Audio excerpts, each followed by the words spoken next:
شاید 10 سال کم سے کم 10 سال پہلے یہاں آنے کا اتفاق ہوتا تھا، لیکن میری غیر موجودگی میں یا عدم موجودگی میں میرے دو بیٹے یہاں ذمہ داریاں پوری کرتے رہے ہیں، مولانا عمیر مہدوی اور مولانا تقی مہدوی۔ تو اس ادارے کی جو خدمات کا سلسلہ ہے وہ ایک اعتبار سے میرے خاندان کی جانب سے رکا نہیں ہے۔ تو آج بہت عرصے کے بعد پھر دوبارہ یہاں خطاب کرنے کا موقع ملا ہے۔ خطاب کیا ہے؟ ایک مختصر سی گفتگو ہے، مگر جس انداز سے مجھے آج آپ کے سامنے بات بیان کرنی ہے وہ اس پیرائے میں ذرا مختلف ہے کہ اس ٹاپک پر اور اس شعبے کے بارے میں بہت کم بولا جاتا ہے اور بہت کم لوگ سننا پسند کرتے ہیں۔ مجھے امید ہے کہ آپ لوگ سننا پسند کریں گے جو میں کہنا چاہتا ہوں، اس لیے کہ جو آج کا ٹاپک ہے وہ یہ ہے کہ فقہ سمجھنے کا طریقہ اور اس کے فوائد۔ اب لفظ فقہ ہی ایسا لفظ ہے کہ جس کو سننے کے بعد لوگ کہتے ہیں کہ اچھا ٹھیک ہے ٹھیک ہے کچھ مسئلے بیان کریں گے تو بات بڑا ہوگی، لیکن میں نے اس سلسلے میں آپ کے سامنے سورہ آل عمران کی آیت نمبر 85 کی تلاوت کی، جس میں پروردگار عالم یہ اعلان کر رہا ہے کہ جو دین اسلام کے علاوہ کوئی اور دین لے کر حاضر ہوگا تو اسے ہرگز قبول نہ کیا جائے گا اور وہ قیامت میں خسارہ اٹھانے والوں میں سے ہوگا۔ اب آپ دیکھیے کہ لفظ استعمال ہوا ہے اسلام، مگر اس کی باؤنڈریز کہاں تک جاتی ہے؟ سب سے پہلے تو ہمیں یہ دیکھنا پڑے گا کہ اس وقت جو دنیا کی آبادی ہے تقریباً 8 بلین افراد کی، ان 8 بلین افراد میں سے فقط 1.5 بلین ایسے ہیں جو یہ کہتے ہیں کہ ہم مسلمان ہیں، باقی 6.5 بلین افراد تو ویسے ہی کہہ رہے ہیں کہ ہمارا اسلام سے کوئی تعلق نہیں ہے، ہم مسلمان نہیں ہیں۔ تو ان کی تو ہم بات نہیں کر رہے ہیں، ان کو تو ہم چھوڑ دیتے ہیں، لیکن جو یہ دعویٰ کرتے ہیں کہ ہم مسلمان ہیں 1.5 بلین افراد، اب ان کے حوالے سے یہ ہے کہ وہ فقط یہ کہہ رہے ہیں کہ ہم اسلام کے ماننے والے ہیں، مگر ان میں بھی بہت سارے آپ کو ایسے ملیں گے کہ جن کی شاخیں بہت مختلف ہیں، اور جو مختلف شاخیں ہیں ان کی تفصیلات میں بھی میں جانا نہیں چاہتا، اس لیے گفتگو بہت پرانی ہو جائے گی۔ اگر میں ہر شعبے کی جزیات میں گیا تو بہت مشکل ہو جائے گی بات۔ فقط وہ افراد کے جو اپنے آپ کو اہل بیت کا چاہنے والا کہتے ہیں کہ ہم اہل بیت کے چاہنے والے ہیں، مسلمان ہیں، نمبر 1۔ نمبر 2 یہ کہ ہم اہل بیت کے چاہنے والے ہیں، تو اب اہل بیت کے چاہنے والوں میں بھی آپ کو مختلف گروہ مل جائیں گے۔ اب مجھے نہیں معلوم ہے خواتین میں اس ٹاپک پر کیا گفتگو ہوتی ہے اور کیسے گفتگو ہوتی ہے، مگر کم از کم مردوں کے حوالے سے میں جانتا ہوں کہ جب دین کے معاملے میں ذرا سی تفصیل میں چلے جائیں، ذرا سی دقیق گفتگو ہو جائے تو یہ کہتے ہوئے سنا ہے مردوں کو کہ بھئی میرا کسی دین وین سے کوئی تعلق نہیں، بس انسانیت میرا دین ہے، انسانیت سب سے بڑا دین ہے، جو انسانیت کی خدمت کرے وہی اصل میں دین کی خدمت کرنے والا ہے، باقی سب بیکار باتیں ہیں، فضول باتیں ہیں۔ تو جو یہ کہہ رہا ہے کہ میرا دین فقط انسانیت ہے اور انسانیت ہی سب سے بڑا دین ہے، اس کے علاوہ کچھ نہیں ہے، تو یاد رکھیے کہ قرآن کی آیت کے پیرائے میں، قرآنی آیت کے فارمولے میں اگر اس کو پرکھا جائے تو اس کے لیے بھی یہی کہا جائے گا کہ یہ دین اسلام کے علاوہ کسی اور دین کو ماننے والا ہے، وَلَن يُقْبَلَ مِنْهُ، اور سب قبول نہیں کیا جائے گا۔ بھلا رحمت للعالمین سے بڑھ کر کوئی انسانیت کا خدمت گزار ہو سکتا ہے؟ اس لیے یہ تصور ہی کرنا بیکار ہے، یہ فضول ہے۔ ہاں، اس میں آگے چل کر جو صورتحال ہے، ہم یہ جانتے ہیں کہ جو یہ کہیں کہ ہم دین اسلام کے ماننے والے ہیں، تو 3 بنیادی عقیدوں کا ماننا ضروری ہے، اس کے بغیر وہ اسلام میں داخل نہیں ہو سکتا۔ توحید کو مانے، نبوت کو مانے اور قیامت کو مانے۔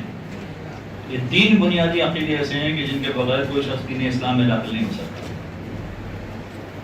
اب اگرچہ میرا ٹاپک عقائد کے بارے میں نہیں ہے، لیکن چونکہ میں نے باہر کی دنیا میں یہ دیکھا ہے اور اتنا زیادہ دیکھا ہے کہ عقیدے کے معاملے میں بہت گڑبڑ ہوتی ہے، عام مسلمانوں سے بھی گڑبڑ ہوتی ہے، اور جو اہل بیت کے چاہنے والے ہیں ان سے بھی زیادہ گڑبڑ ہوتی ہے، ان سے بھی بہت گڑبڑ ہوتی ہے۔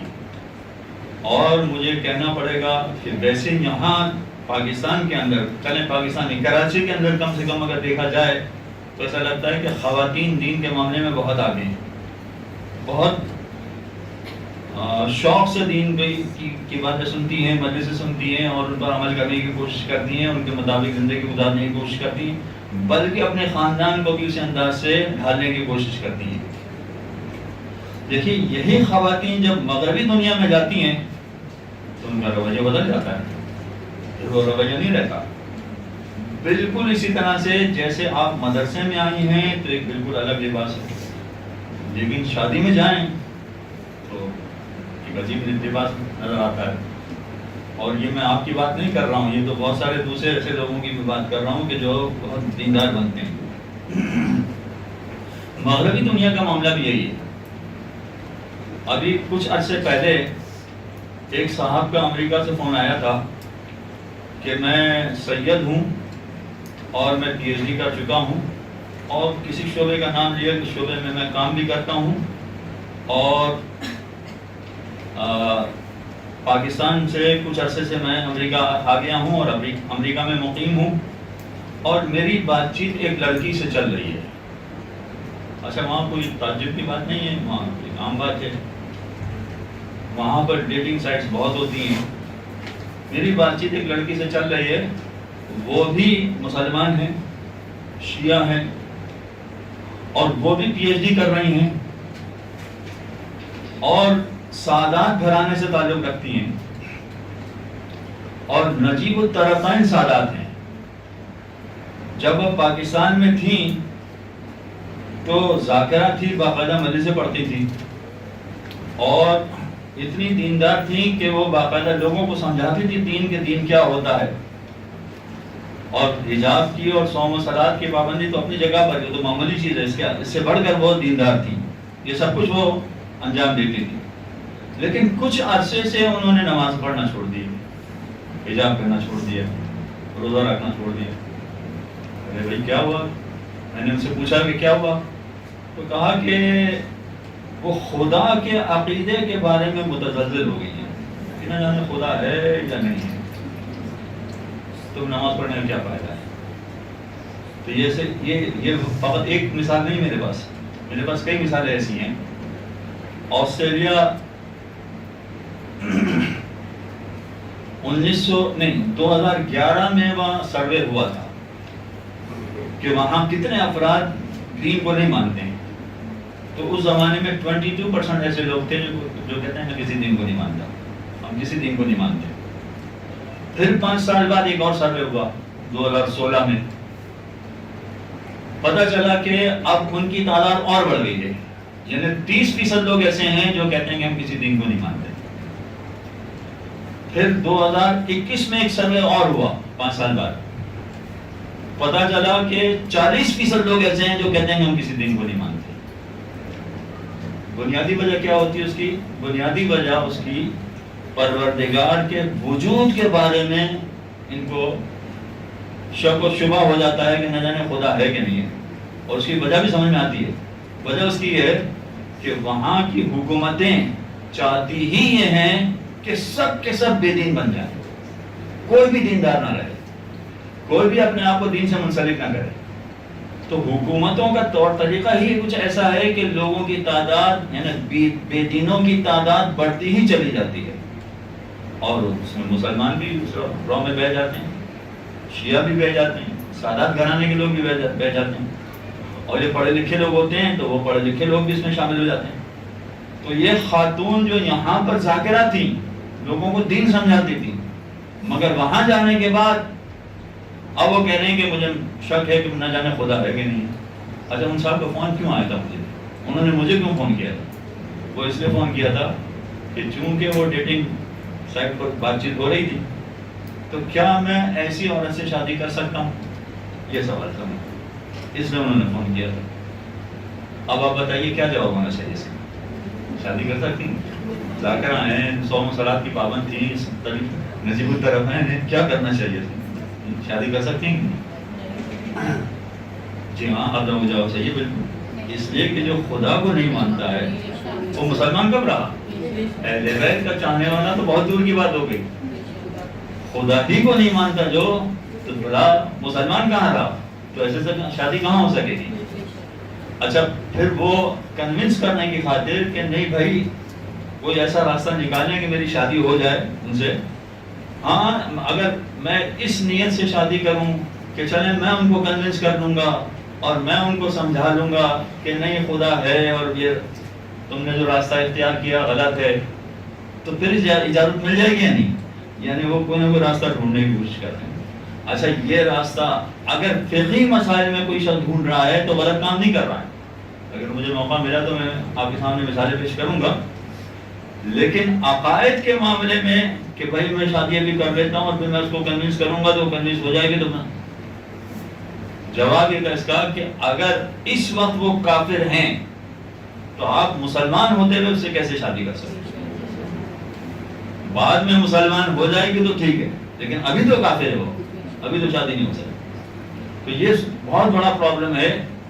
خصوصیت سے یہاں سے بھی جو باہر جانے والی لڑکیاں ہیں, اور چونکہ ماشاءاللہ اس ادارے سے بہت سارے ملکوں میں لڑکیاں گئی ہیں اور ذاکرہ بنی ہیں اور بہت اچھا خوبصورت کام کیا ہے, انہوں نے زبردست کام کیا ہے. میں اس لیے آپ کے سامنے سے یہ ساری چیزیں بیان کر رہا ہوں کہ اگر فقط مجلسوں کا مواد جمع کیا جائے اور فقط اسی پر زور دیا جائے تو کبھی کبھار ایسا ہوتا ہے کہ ذاکرہ خود وہاں جانے کے بعد پلٹ جاتی ہے. اس لیے توجہ اس جانب بھی رکھنا پڑے گی کہ جو باہر جانے والی خصوصیت لڑکیاں ہیں, ذاکرہ ہیں, اگر ذاکرہ نہیں ہیں, چلیں آپ کے رشتہ داروں میں سے کوئی اگر باہر جا رہی ہیں, خواتین لڑکیاں باہر جا رہی ہیں, تو ان کو سب سے زیادہ الرٹ اس معاملے میں کرنا پڑے گا کہ دیکھو خدا کے یا توحید کے معاملے میں متزلزل نہیں ہو جانا, اور آپ کے ذہن میں جو دلیل آئے اس کو سمجھائیں. اس طرح سے کنونس ہو جانا چاہیے انسان کہ اس معاملے میں تو مجھے کوئی ادھر سے ادھر پھیر ہی نہیں سکتا, اتنا کنونس ہو جانا چاہیے چاہے کوئی دلیل اس کے پاس ہو. جرمنی میں ایک گریک شخص کے ساتھ ملاقات ہوئی تھی, تو دوران گفتگو یہ ٹاپک چھڑ گیا. تو وہاں جیسا میں نے کہا کہ مغربی دنیا میں نہیں مانتے ہیں لوگ خدا کو, لیکن اس نے کہا کہ میں خدا کو مانتا ہوں اور میرے پاس دلیل بھی ہے, اور میرے پاس جو دلیل ہے وہ سائنٹیفک دلیل ہے. اچھا یہ تو میں نے سنا تھا کہ فلسفی دلیل, یہ تو سنا تھا کہ اخلاقی دلیل, یہ تو سنا تھا کہ کائناتی دلیل, یہ پہلی دفعہ سنا تھا کہ سائنٹیفک دلیل ہے. میں نے کہا اچھا بتائیے کیا سائنٹیفک دلیل ہے. اچھا اس نے جو دلیل پیش کی وہ مختصر ہے, اب میں کچھ اپنے الفاظ میں کچھ باتیں اور ملا کے آپ کے سامنے پیش کر رہا ہوں, فقط اس کی بات نہیں ہے. سائنٹیفک دلیل کیا ہے؟ پوری کی پوری سائنس, جتنے بھی سائنس کے سبجیکٹ ہیں, جتنے سائنس کے سبجیکٹ آپ کے ذہن میں آ رہے ہیں سارے سائنس کے سبجیکٹ, یہ پوری کی پوری سائنس ڈیپینڈ کرتی ہے میتھمیٹکس پر. یعنی اگر آپ میتھمیٹکس کو نکال دیں بیچ سے تو پوری سائنس فلاپ ہو جائے گی. اس لیے کہ فزکس میں میتھمیٹکس چاہیے, کیمسٹری میں میتھمیٹکس چاہیے, باٹنی میں میتھمیٹکس چاہیے, زولوجی میں, ہر سبجیکٹ میں میتھمیٹکس چاہیے. اگر آپ میتھمیٹکس کو بیچ میں نکال دیں تو پوری سائنس فلاپ ہو جائے گی. ہاں بات تو صحیح ہے. اچھا میتھمیٹکس ڈیپینڈ کرتی ہے 4 فارمولا پر. اگر یہ 4 فارمولا میتھمیٹکس سے نکال دیے جائیں تو پوری میتھمیٹکس فلاپ ہو کے گر جائے گی, میتھمیٹکس نہیں بچے گی پوری. وہ 4 فارمولا کیا ہے؟ پلس, مائنس, ملٹیپلیکیشن, ڈویژن, یہ 4 فارمولا. اگر یہ 4 فارمولا میتھمیٹکس سے نکال دیے جائیں تو میتھمیٹکس میں کچھ نہیں بچے گا, پھر کوئی چیز میتھمیٹکس میں نہیں بچے گی, ختم ہو جائے گی ساری چیز. ٹھیک ہے, ہاں صاحب بات تو صحیح ہے, بالکل ٹھیک ہے. اچھا میتھمیٹکس میں یہ 4 فارمولے جو ہیں اس کو ہم اپلائی کرتے ہیں. 0 کو 0 کے ساتھ پلس کریں کیا نتیجہ نکلے گا؟ 0 کو 0 سے مائنس کریں کیا نتیجہ نکلے گا؟ 0 کو 0 سے ملٹیپلائی کریں کیا نتیجہ نکلے گا؟ اور 0 کو 0 سے ڈیوائڈ کریں تو کیا نتیجہ نکلے گا؟ 0 نتیجہ نکلنا چاہیے مگر 0 نہیں. یہ پوری کائنات موجود ہے. اس کا مطلب ہے کہ شروع میں 0 نہیں تھا, کچھ تھا جس نے اس پوری کائنات کو خلق کیا. لہذا سائنسی اعتبار سے بھی دیکھا جائے تو 0 کبھی نہیں تھا, کچھ تھا جس نے سب کچھ وجود عطا کیا, وجود بخشا اور یہ کائنات وجود میں آ گئی. اچھا یہ سائنسی دلیل ہے. اور ایک پرانی دلیل تو آپ نے سنی ہوگی. پرانے زمانے میں جب کاٹن سے دھاگا بنایا جاتا تھا تو گھروں میں بنایا جاتا تھا. تو گھروں میں جب دھاگا بنایا جاتا تھا تو وہ عورتیں ہی بناتی تھیں. وہ کاٹن لے کر آتی تھی اور کاٹن سے وہ چرخا چلاتی تھی. چرخا چلانے والی اس بوڑھی جو کئی سو سال پرانی بات ہوگی ہے, اسے پوچھا کہ کیا تم خدا کو مانتی ہو؟ مانتی ہوں. کیا دلیل ہے؟ سوچ میں پڑ گئی. آدمی سوچ میں پڑ جاتا نا 1 منٹ کے لیے, تو کیا دلیل ہے؟ سوچ میں پڑ گئی. کہا کہ میں جب یہ چرخا چلاتی ہوں تو یہ چلنے لگتا ہے, اور جب ہاتھ روک دیتی ہوں تو رک جاتا ہے. تو اتنا چھوٹا سا چرخا بغیر چلانے والے کے نہیں چل سکتا, تو اتنی بڑی کائنات بغیر چلانے والے کے کیسے چل سکتا؟ یہ اس کی دلیل ہے. لہذا کوئی نہ کوئی دلیل ایسا ہونا چاہیے جس سے اتنا انسان کنونس ہو جائے کہ کوئی کسی انداز کی دلیل پیش کرے کہ خدا ہے کہ نہیں ہے کہ نہیں ہے, تو اس کی باتوں میں نہ آئے, اس کی دلیلوں میں ہرگز نہ آئے. یہ ایک پہلو ہے عقائد کے حوالے سے. اچھا اب یہاں جو بات آ گئی ہے تو میں ذرا اس کو آگے بڑھاؤں. آپ نے اب تک ایک جملہ سنا ہوگا کہ اصول دین میں تقلید نہیں ہوتی ہے. کتابوں میں لکھا ہے, توضیح المسائل میں بھی لکھا ہے, یہ اعلیٰ جملہ میں مانتا ہوں, توضیح المسائل میں بھی یہ جملہ لکھا ہے کہ اصول دین میں تقلید نہیں ہوتی. مگر یہ جملہ نامکمل ہے. نامکمل میں یہ معنی کہہ رہا ہوں میں کہ چونکہ توضیح المسائل پڑھنے والے جو بنیادی لوگ ہوتے ہیں وہ سطحی علم حاصل کرنے والے لوگ ہوتے ہیں, ابھی نیا علم سیکھ رہے ہوتے ہیں, نئی باتیں سیکھ رہے ہوتے ہیں دین کی, تو ان کے لیے تو یہ جملہ صحیح ہے کہ توضیح المسائل میں جو جملہ لکھا ہے کہ اصول دین میں تقلید نہیں ہوتی, ان کے لیے تو صحیح ہے. لیکن حقیقتاً یہ جملہ صحیح نہیں ہے کہ اصول دین میں تقلید نہیں ہوتی. نہیں, یہ جملہ صحیح نہیں ہے. حقیقتاً یہ جملہ صحیح نہیں ہے. ہو سکتا ہے کہ آپ میں سے بعض کو تعجب لگے کہ یہ پہلی مرتبہ آپ یہ سن رہی ہیں کہ اصول دین میں تقلید نہیں ہے. اصول دین میں تقلید نہیں ہے جملہ لکھا ہے, مگر میں کہہ رہا ہوں نہیں, اصول دین میں بھی تقلید ہے, اس میں بھی تقلید ہے. وجہ کیا ہے؟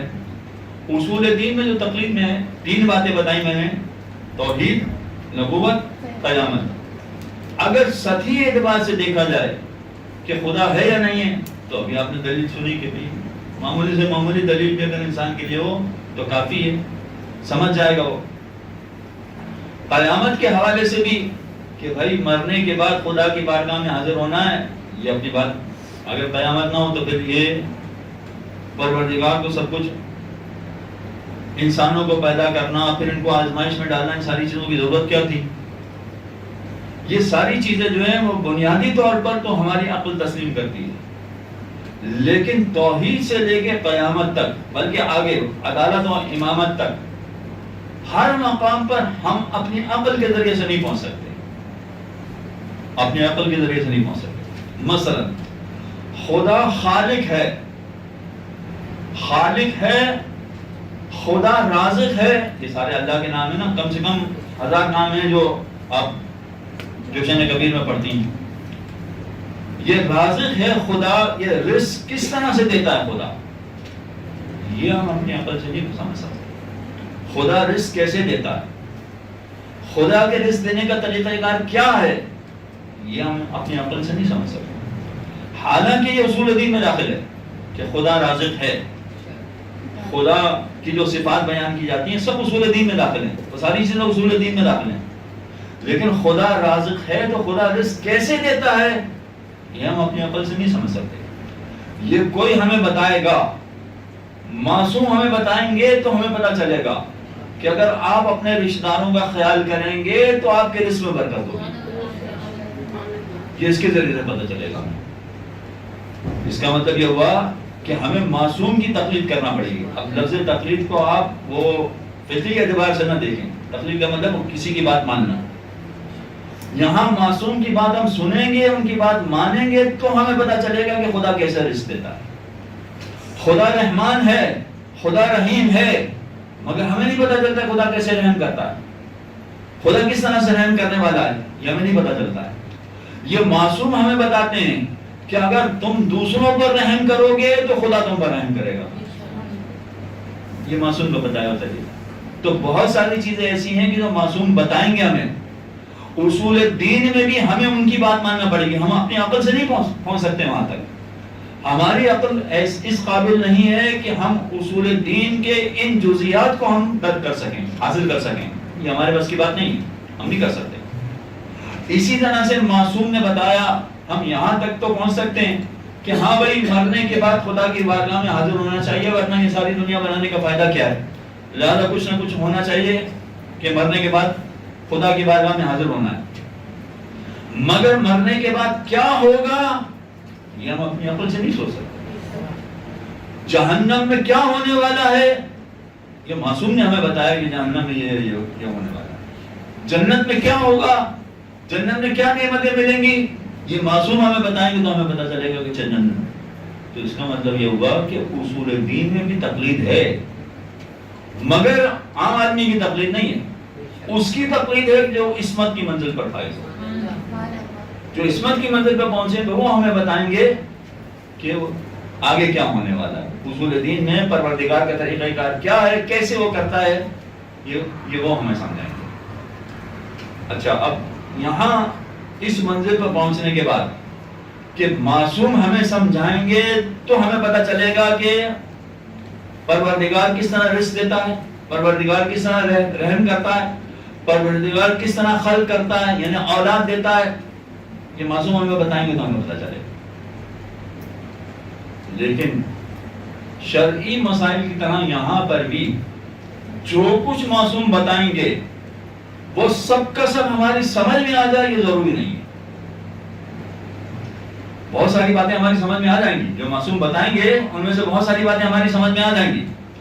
بہت ساری باتیں ہماری سمجھ میں آ جائیں گی کا مطلب یہ ہے کہ معصوم نے یہ کہا کہ مثلا شادی کرو تو تمہارے رزق میں اضافہ ہوگا، اور نے دیکھا کہ ہاں شادی کی تو اس رزق میں اضافہ ہو گیا. تو کچھ باتیں ایسی ہیں کہ جو انسان اپنے تجربات سے دیکھ لیتا ہے، سمجھ لیتا ہے کہ ہاں ایسا ہوتا ہے. لیکن اس کے باوجود ضروری نہیں ہے کہ معصوم کی بتائی ہوئی ساری باتیں بھی ہم سمجھ سکیں. کچھ باتیں سمجھیں گے، کچھ نہیں سمجھیں گے. اس کا مطلب یہ ہوا کہ اصول دین کے 3 پورشن ہو گئے. پہلا پورشن وہ ہے کہ جو ہم اپنی عقل کے ذریعے سے پہنچ جائیں گے وہاں پر، اپنی عقل سے سوچیں گے، غور و فکر کریں گے، اور غور و فکر کرنے کے بعد اس منزل تک پہنچ جائیں گے. دوسرا پہلو یہ ہے کہ ہم نہیں پہنچ سکتے، کوئی ہمیں بتائے گا تو ہمیں پتہ چلے گا کہ اچھا ایسا ہے.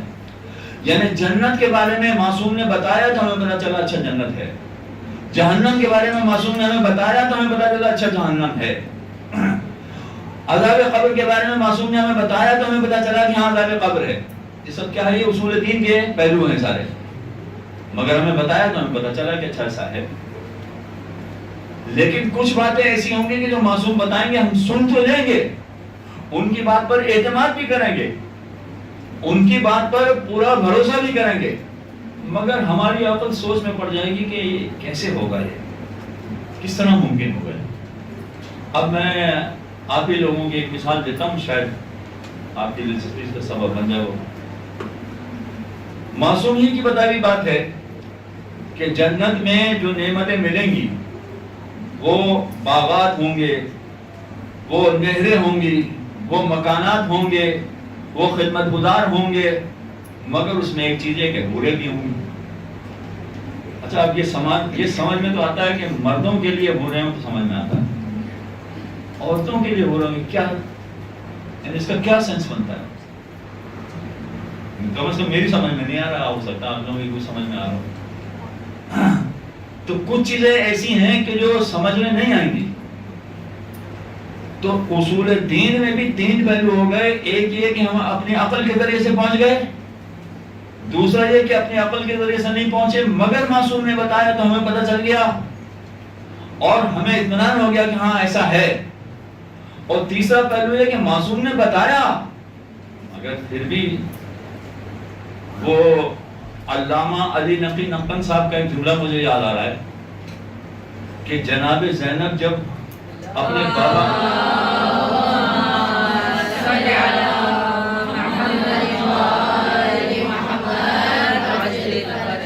اپنے بابا کی گود میں بیٹھی تھی اور شانوں سے رضا ہٹ گئی تھی, تو بابا نے جو کہ بوسے لے لیے تھے اور پوچھا تھا جناب زینب نے کہ یہ کیا کیا آپ نے, تو مولا نے سمجھایا تھا کہ تمہارے ان ہاتھوں میں رسن باندھے جائیں گے. تو علامہ علی نقی نقن صاحب کا یہ جملہ ہے, میں نے کتابوں میں تو کہیں نہیں پڑھا. وہ کہتے ہیں کہ جناب زینب نے کہا کہ میں بہت چھوٹی تھی لیکن جب میں بڑی ہوئی تو نہ جانے کب میں نے یہ سوچا, جب گھرانہ پورا بھائیوں سے بھر گیا تو نہ جانے کب میں نے یہ سوچا کہ جس بہن کا ایک بھائی ہوتا ہے اس کی طرف کوئی آنکھ اٹھا کے نہیں دیکھ سکتا. تو اب یہ سارا معاملہ ایسا ہے کہ اس میں انسان مختلف مراحل میں سوچتا رہتا ہے.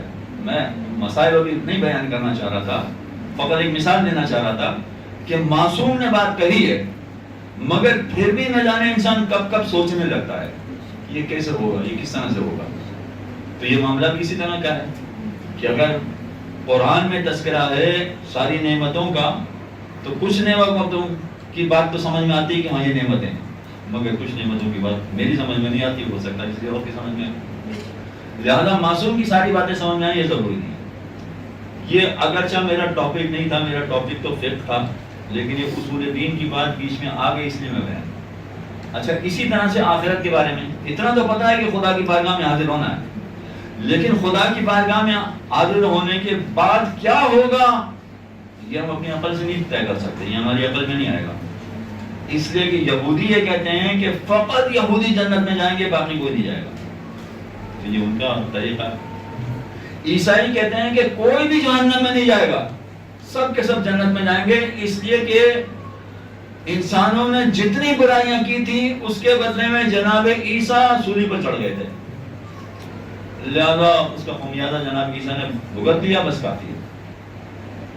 تو کیا بات صحیح ہے؟ ہم کہتے ہیں کہ نہیں, جو اچھائی کرنے والا ہے وہ جنت میں جائے گا, جو برائی کرنے والا ہے وہ جنت. کیا بات صحیح ہے؟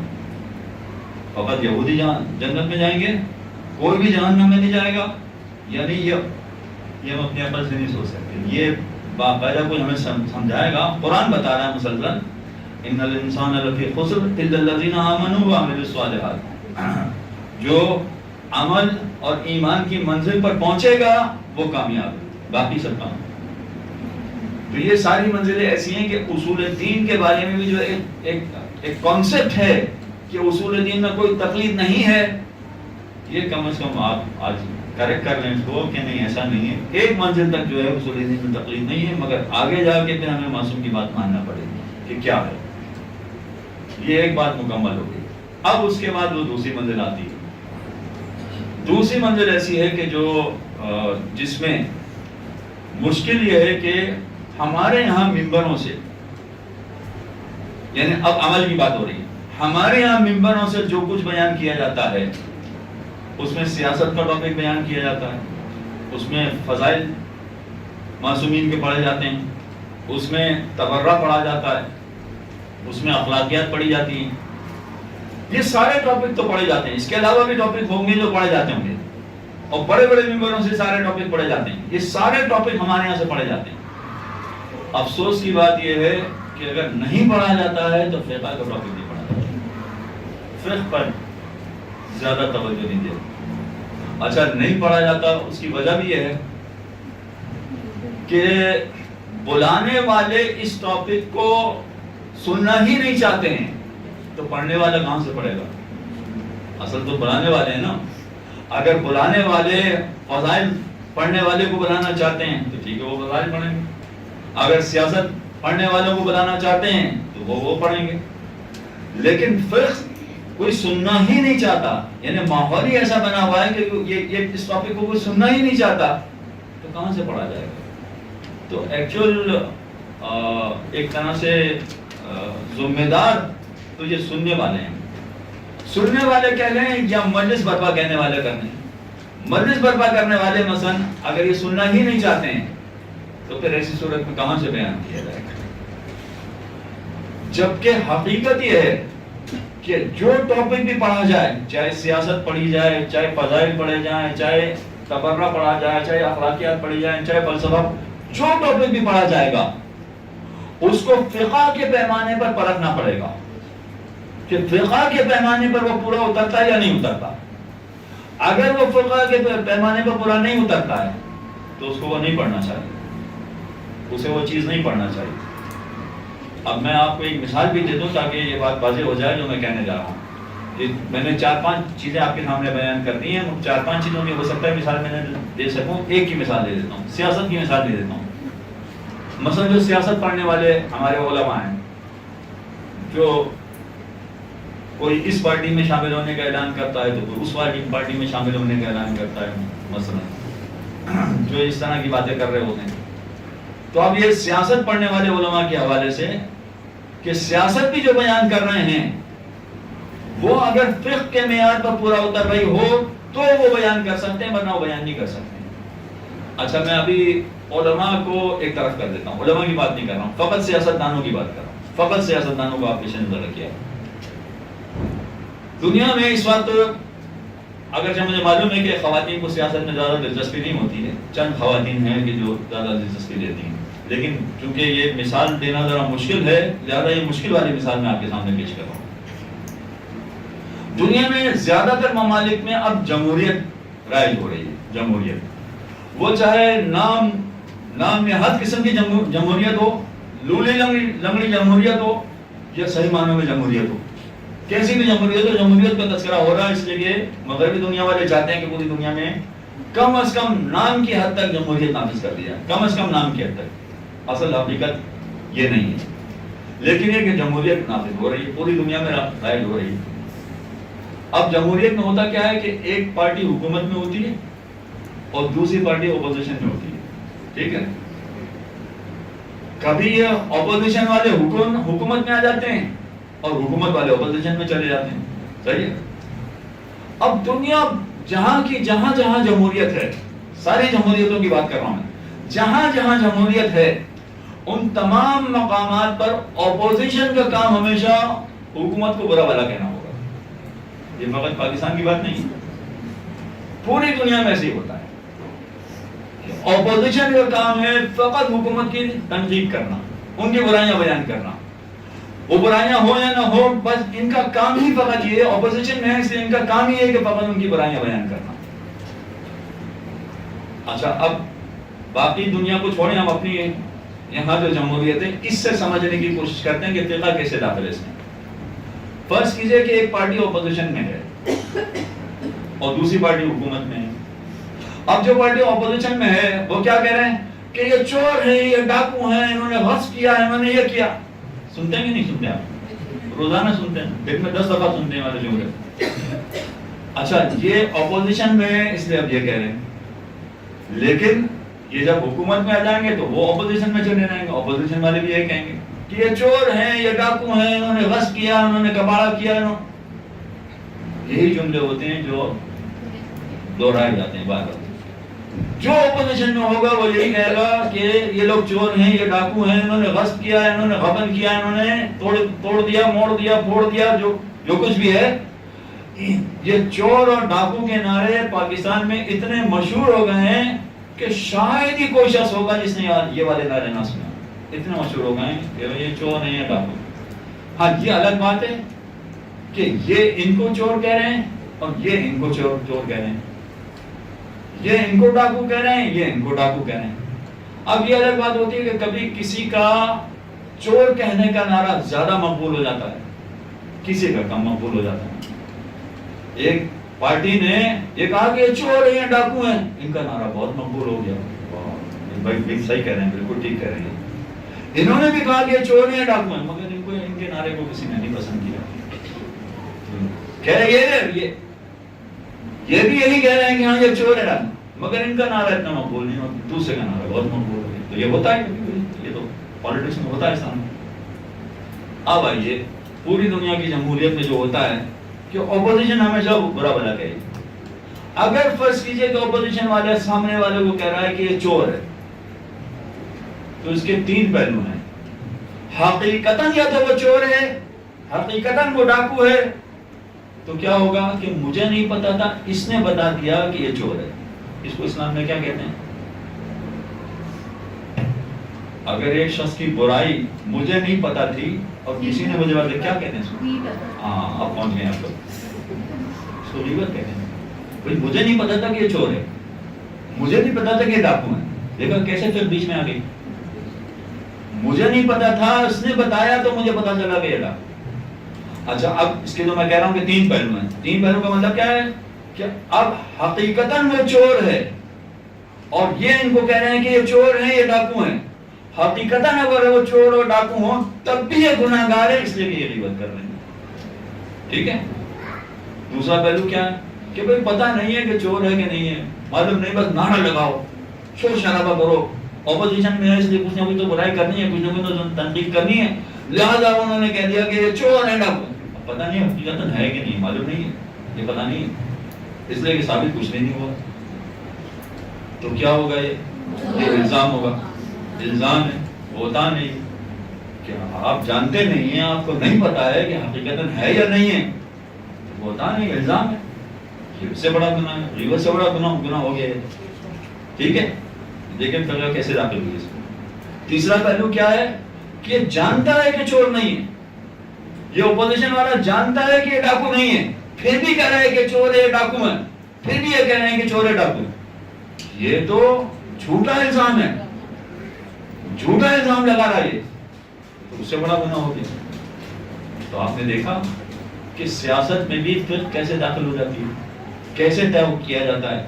سیاست میں بھی اگر کوئی آنا چاہے تو اس کو فقہ کی نالج کتنی ہونی چاہیے کہ وہ اچھی طرح سے اندازہ کر سکے کہ جو میں جملہ کہہ رہا ہوں، جو میں الفاظ بیان کر رہا ہوں، اس کی کیا اہمیت ہے.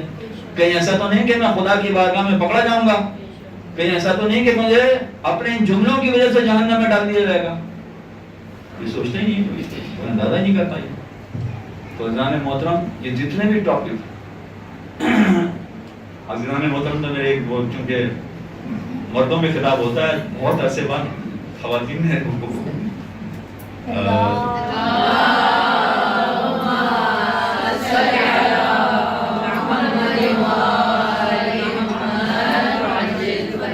شکریہ، آپ نے معاف کیا. اچھا یہ اگر صورتحال دیکھیں آپ، سیاست کی میں نے مثال پیش کی، اس میں بھی جب تک انسان کو فقہ پر عبور حاصل نہ ہو قدم نہیں رکھنا چاہیے، یہ کام نہیں کرنا چاہیے. اسی طرح سے اگر فضائل پڑھ رہا ہے، اگر وہ فقہ نہیں جانتا ہے تو اس کو فضائل بھی نہیں پڑھنا چاہیے، اس کو تبرہ بھی نہیں پڑھنا. اب میں مثالیں دے سکتا ہوں مگر میں جو اصل بات کہنا چاہ رہا ہوں بہت پیچھے رہ جائے گی، اس لیے میں مثالیں نہیں دے رہا. میں نے سیاست کی مثال آپ کے سامنے پیش کر دی، ورنہ ہر ایک کی مثالیں اپنی جگہ پر. جو اخلاقیات بھی پڑھ رہا ہے اس کو پہلے فقہ پر عبور ہو تو وہ اخلاقیات پڑھے، اس لیے کہ کچھ مقامات پر وہ یہ سمجھے گا کہ میں اچھی اچھی باتیں بیان کر رہا ہوں، جبکہ شرعی اعتبار سے وہ غلط ہوگا، شرعی اعتبار سے وہ گناہگار ہوگا. بہت سارے افراد ہیں، خواتین میں بھی آپ کو ایسی ملیں گی کہ امام بارگاہ میں ان کو 500 روپے کی نوٹ مل گئی. اب اپنی دیانتداری کا مظاہرہ کرتے ہوئے انہوں نے اپنی جیب میں نہیں ڈالا، اپنی پاکٹ میں نہیں ڈالا، اپنی جیب میں نہیں ڈالا، اپنے پاکٹ میں نہ ڈالنے سے اتنا تو پتہ چل رہا ہے کہ مخلص ہیں، بے دین نہیں بننا چاہتی، بے دین نہیں ہیں. لیکن کیا کیا کہ یہ 500 کی نوٹ نہ کے ڈونیشن باکس میں ڈال دی کہ بھائی یہ میرا نہیں ہے، پر پتہ نہیں کیا صحیح کیا انہوں نے. اخلاقی اعتبار سے تو بہت اچھا کام کیا، اخلاقی اعتبار سے بالکل صحیح. لیکن آپ نے دیکھا کہ فقہ کے اعتبار سے کتنی بڑی بلنڈر کر دی اس نے، کتنی بڑی بھول کر دی اس نے. تو یہ سارے جتنے ٹاپک ہیں، ان تمام ٹاپکس میں جب تک فقہ میں عبور نہ ہو اس وقت تک ہاتھ نہیں ڈالنا چاہیے، اس وقت تک آگے نہیں بڑھنا چاہیے. اور جب اس میں ایک حد تک عبور حاصل ہو جائے تو پھر آہستہ آہستہ آگے بڑھے. اور یہی وہ چیز ہے فقہی اعتبار سے اگر دیکھا جائے تو یہی وہ چیز ہے کہ ہم سے کہا گیا ہے کہ فقیہ کی تقلید کرو. حالانکہ حوزے میں بڑے بڑے فلسفی پڑے ہوتے ہیں, بڑے بڑے مفسر پڑے ہوتے ہیں, بڑے بڑے محدث ہوتے ہیں, وہاں پر ایک سے بڑھ کر ایک بڑا عالم موجود ہوتا ہے, مگر ہم سے یہ نہیں کہا گیا کہ تم فلسفی کی تقلید کرو, ہم سے یہ نہیں کہا گیا کہ مفسر قرآن والے کی تقلید کرو, نہیں یہ بھی نہیں کہا گیا. حدیث والے کے لیے بھی نہیں کہا گیا کہ تم محدث کی تقلید کرو, نہیں, کیا کہا گیا؟ فقیہ کی تقلید کرو. فقیہ.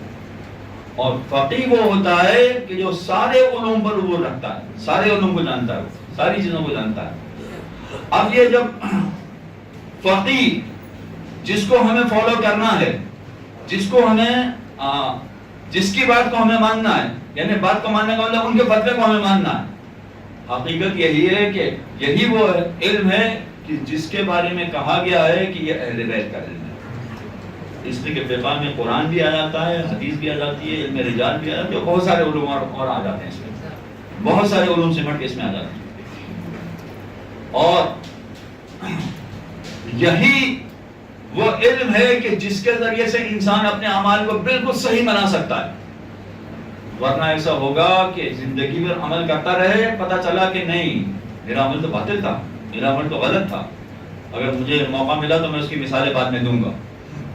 لیکن اپنے اعمال کو صحیح کرنا یعنی صراط مستقیم کا راستہ حاصل کرنا. اب یہ لفظ آ گیا ہے تو اب اس کی تھوڑی سی داستان سنیں اس کی. اگر کوئی شخص نماز روزے کا پابند ہے, نماز پڑھے, مگر نماز پڑھنے کے بعد کوئی دعا نہ مانگے, تو کیا اس کی نماز قبول ہے؟ دیکھیں نماز تو اس کی قبول ہے, اس لیے کہ جو واجبات تھے, جو شرائط تھے وہ تو اس نے انجام دے دیے, لیکن دعا نہیں مانگ رہا ہے. اچھا اگر اس سے پلٹ کے پوچھا جائے کہ بھائی دعا کیوں نہیں مانگ رہے, وہ کہے کہ نہیں میں نے طے کر لیا ہے, میں طے کر کے بیٹھ گیا ہوں کہ خدا سے کوئی دعا ہی نہیں مانگوں گا, خدا سے کوئی دعا نہیں مانگوں گا. اچھا ایسے لوگ شاید مل جائیں آپ کو, کیوں نہیں مانگیں گے؟ بہت سارے ریزنز ہو سکتے ہیں اس کے, میں ایک دو ریزن آپ کو بتا دیں.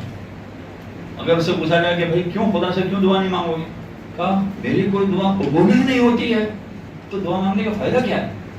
آپ کو یہ کہتے ہوئے بہت سارے لوگ مل جائیں گے کہ دعا قبول ہی نہیں ہو رہی ہماری, میری کوئی دعا قبول ہی نہیں ہوتی تو دعا مانگنے کا فائدہ کیا, میں کیوں دعا مانگوں؟ بس خدا نے نماز واجب کر دی تو نماز پڑھی میں نے. حقیقت یہ کہ ایسا نہیں ہے, ایسا ہوتا نہیں. ہر شخص کی دعا قبول ہوتی ہے, مگر مسئلہ یہ ہے کہ دعا قبول ہونے کے بعد کوئی ایس ایم ایس نہیں آتا, کوئی واٹس ایپ نہیں آتا, کوئی ای میل نہیں آتی. آپ اگر غور کریں پچھلے 6 مہینے سال پرانے بات کہ آپ نے کون کون سی دعائیں کی تھی, تو آپ کی بہت ساری دعائیں قبول ہو گئی ہیں, مگر مشکل یہ ہے کہ کوئی واٹس ایپ نہیں آیا. تو دعائیں قبول ہوتی ہیں, یہ بہت بڑی غلط فہمی ہے کہ دعائیں قبول نہیں ہوتی. دعائیں قبول ہوتی ہیں بالکل, لیکن یہ طے کر کے بیٹھ گیا. اچھا کچھ لوگ ایسے ہوں گے, ارے اللہ نے مجھے سب کچھ دے دیا ہے. آپ کو بہت سارے سیاستدان بھی یہ کہتے ہیں اللہ نے مجھے سب کچھ دے دیا ہے, تو مجھے تو کسی چیز کی ضرورت ہی نہیں تھی. تو اگر اللہ نے سب کچھ دے دیا تو میں کیا مانگوں خدا سے مثلا, اس لیے میں دعا نہیں مانگتا. بہت سارے ریزن ہو سکتے. کوئی یہ طے کر کے بیٹھ جائے کہ میں دعا نہیں مانگوں گا, تب بھی پروردگار اس سے کہے گا کہ اے میرے بندے, نماز پڑھتا ہے نا یہ, اے میرے بندے تجھے ایک دعا تو ضرور مانگنا پڑے گی, ایک دعا تو ضرور مانگنا پڑے گی. وہ دعا کون سی؟ وہ دعا قرآن مجید میں. قرآن مجید کے آپ 114 میں سے 113 سورتوں کی تلاوت کر جائیں نماز میں, آپ کی نماز نہیں ہوگی. نماز اگر آپ پڑھ رہے ہیں تو 114 میں سے 113 سورتوں کی تلاوت کر جائیں, نماز نہیں, جب تک کہ ایک سورہ کی تلاوت نہ کریں. سورہ الحمد لا صلاۃ الا بفاتحۃ الکتاب, نماز ہو ہی نہیں سکتی ہے جب تک کہ فاتحۃ الکتاب میں سورہ الحمد کی تلاوت. اور اس سورہ میں بھی فقط ایک ہی دعا ہے, اس کے علاوہ دعا نہیں. بسم اللہ الرحمن الرحیم. اب مجھے ترجمہ کرنے کی ضرورت نہیں ہوگی, اتنا تو آپ یقیناً آگے ہیں. الحمدللہ رب العالمین الرحمن الرحیم مالک یوم الدین ایاک نعبد و ایاک نستعین. یہاں تک آپ نے کچھ نہیں مانگا, بسم اللہ سے لے کے یہاں تک آپ نے کچھ نہیں مانگا. اب ترجمہ آپ خود کر لیجئے, میرا ٹائم ضائع ہو جائے گا. اب آپ نے دعا مانگی اہدنا الصراط المستقیم, خدا بندہ مجھے صراط مستقیم کی ہدایت فرما. اب میں وہ سنی شیعہ والے تفریق میں نہیں پڑھ رہا، میں سیدھا ترجمہ کر رہا ہوں. خدا بندہ مجھے صراط مستقیم کی ہدایت یہ دو. آپ نے اندازہ کیا کہ صراط مستقیم کتنی اہم چیز ہے؟ کتنی ہے؟ اگر مومن دن میں 17 رکعت نماز پڑھ رہا ہے تو کم سے کم اس سے 10 مرتبہ یہ کہلوایا جا رہا ہے اہدنا الصراط المستقیم، اہدنا الصراط المستقیم، اہدنا الصراط المستقیم. کم سے کم 10 مرتبہ یہ کہلوایا جا رہا ہے. تیسری اور چوتھی رکعت میں اگر وہ تسبیحات اربع پڑھ رہا ہے تو کم سے کم دن میں 10 مرتبہ اسے یہ کہنا پڑ رہا ہے خدا بندہ مجھے صراط مستقیم کی توفیق، صراط مستقیم کی ہدایت عطا فرما. 10 مرتبہ یہ کہنا پڑ رہا ہے. اور 1400 برس گزر چکے ہیں پیغمبر کو اس دنیا سے گئے ہوئے. 1400 برس بعد بھی آج انسان کو اس کی اتنی زیادہ ضرورت ہے کہ بار بار اس کی یاد دہانی کرائی جا رہی کہ اہدنا الصراط المستقیم. اس کے بغیر انسان ہدایت نہیں پا سکتا ہے.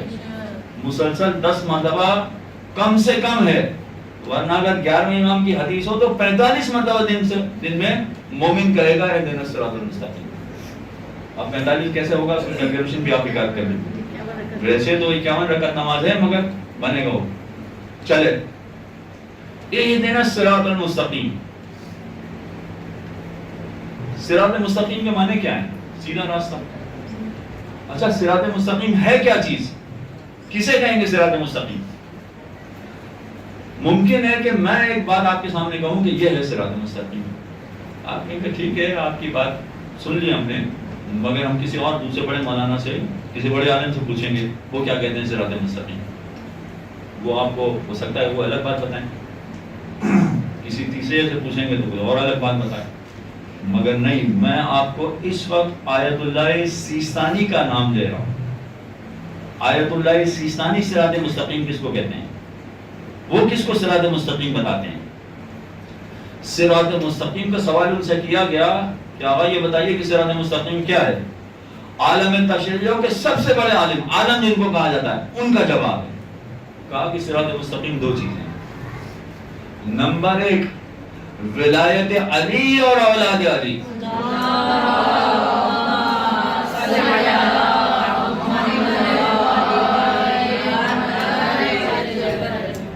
غدیر کا موقع ہے نا کل، اس لیے میں تھوڑا سا اس کے حوالے سے بھی آپ سن لیجیے. پہلی چیز ہے ولایت، معصومین کی ولایت. ٹھیک ہے.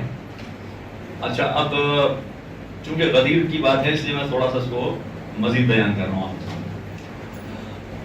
ولایت کے 2 حصے ہیں. 2 حصے کا مطلب یہ ہے کہ ایک تو انسان زبان سے کہے کہ میں 4 معصومین کو مانتا ہوں، اشہد ان علی ولی اللہ، زبان سے کہے. تو ایک زبان سے اقرار ہے ولایت کا، زبان سے اب کہنا کہ میں ولایت کا ماننے والا ہوں. اور دوسرا ہوتا ہے ولایت اس آدمی کی باڈی لینگویج. یہ آج کل کے زمانے میں بہت استعمال ہوتی ہے اس طرح باڈی لینگویج، ولایت کی باڈی لینگویج، کہ ولایت کی باڈی لینگویج کیا ہے اس کی. اچھا یہ باڈی لینگویج کی لینگویج جو ہے وہ کھیلوں میں بھی استعمال ہوتا ہے یہ لفظ، سیاست میں بھی استعمال ہوتا ہے یہ لفظ، اور باقی مقامات پر بھی بہت استعمال ہوتا ہے یہ لفظ. ولایت کے حوالے سے اس کی باڈی لینگویج کیا ہے، یہ کیا سوچتا ہے. اب میں آپ کو ایک مثال دیتا ہوں چھوٹی سی. 2 دوست ہیں جو آپس میں بات کر رہے ہیں، ایک دوست دوسرے دوست کو گالیاں دے رہا ہے، مگر وہ دوسرا ہنس رہا ہے. وہ گالیاں دے رہا ہے مگر اس کے باوجود ہنس رہا ہے. باتیں ہو رہی ہیں مگر یہ بات میں گالیاں دے رہا ہے اور وہ ویسے ہی ہنس رہا اپنی جگہ پر. اور یہ بھی یاد رکھیے کہ جتنی گہری دوستی ہوگی اتنی گہری گالی دی جاتی ہے. عام طور پر ہر دوست کو اس طرح کی گالی نہیں دی جاتی. جس کا زیادہ گہری دوستی ہوتی ہے اس کو ایسی کوئی، لیکن گہری دوستی کی وجہ سے وہ دے رہا ہے گہری گالیاں مگر وہ ہنس رہا ہے. ارے بھائی تمہیں گالیاں دے رہا ہے، اگر اس سے پوچھا جائے تو کیا کہے گا؟ کیا بھائی زبان سے تو کہہ رہا ہے مگر اس کی باڈی لینگویج دیکھیں، اس کی باڈی لینگویج دیکھیں کہ اس کے دل میں یہ بات نہیں ہے.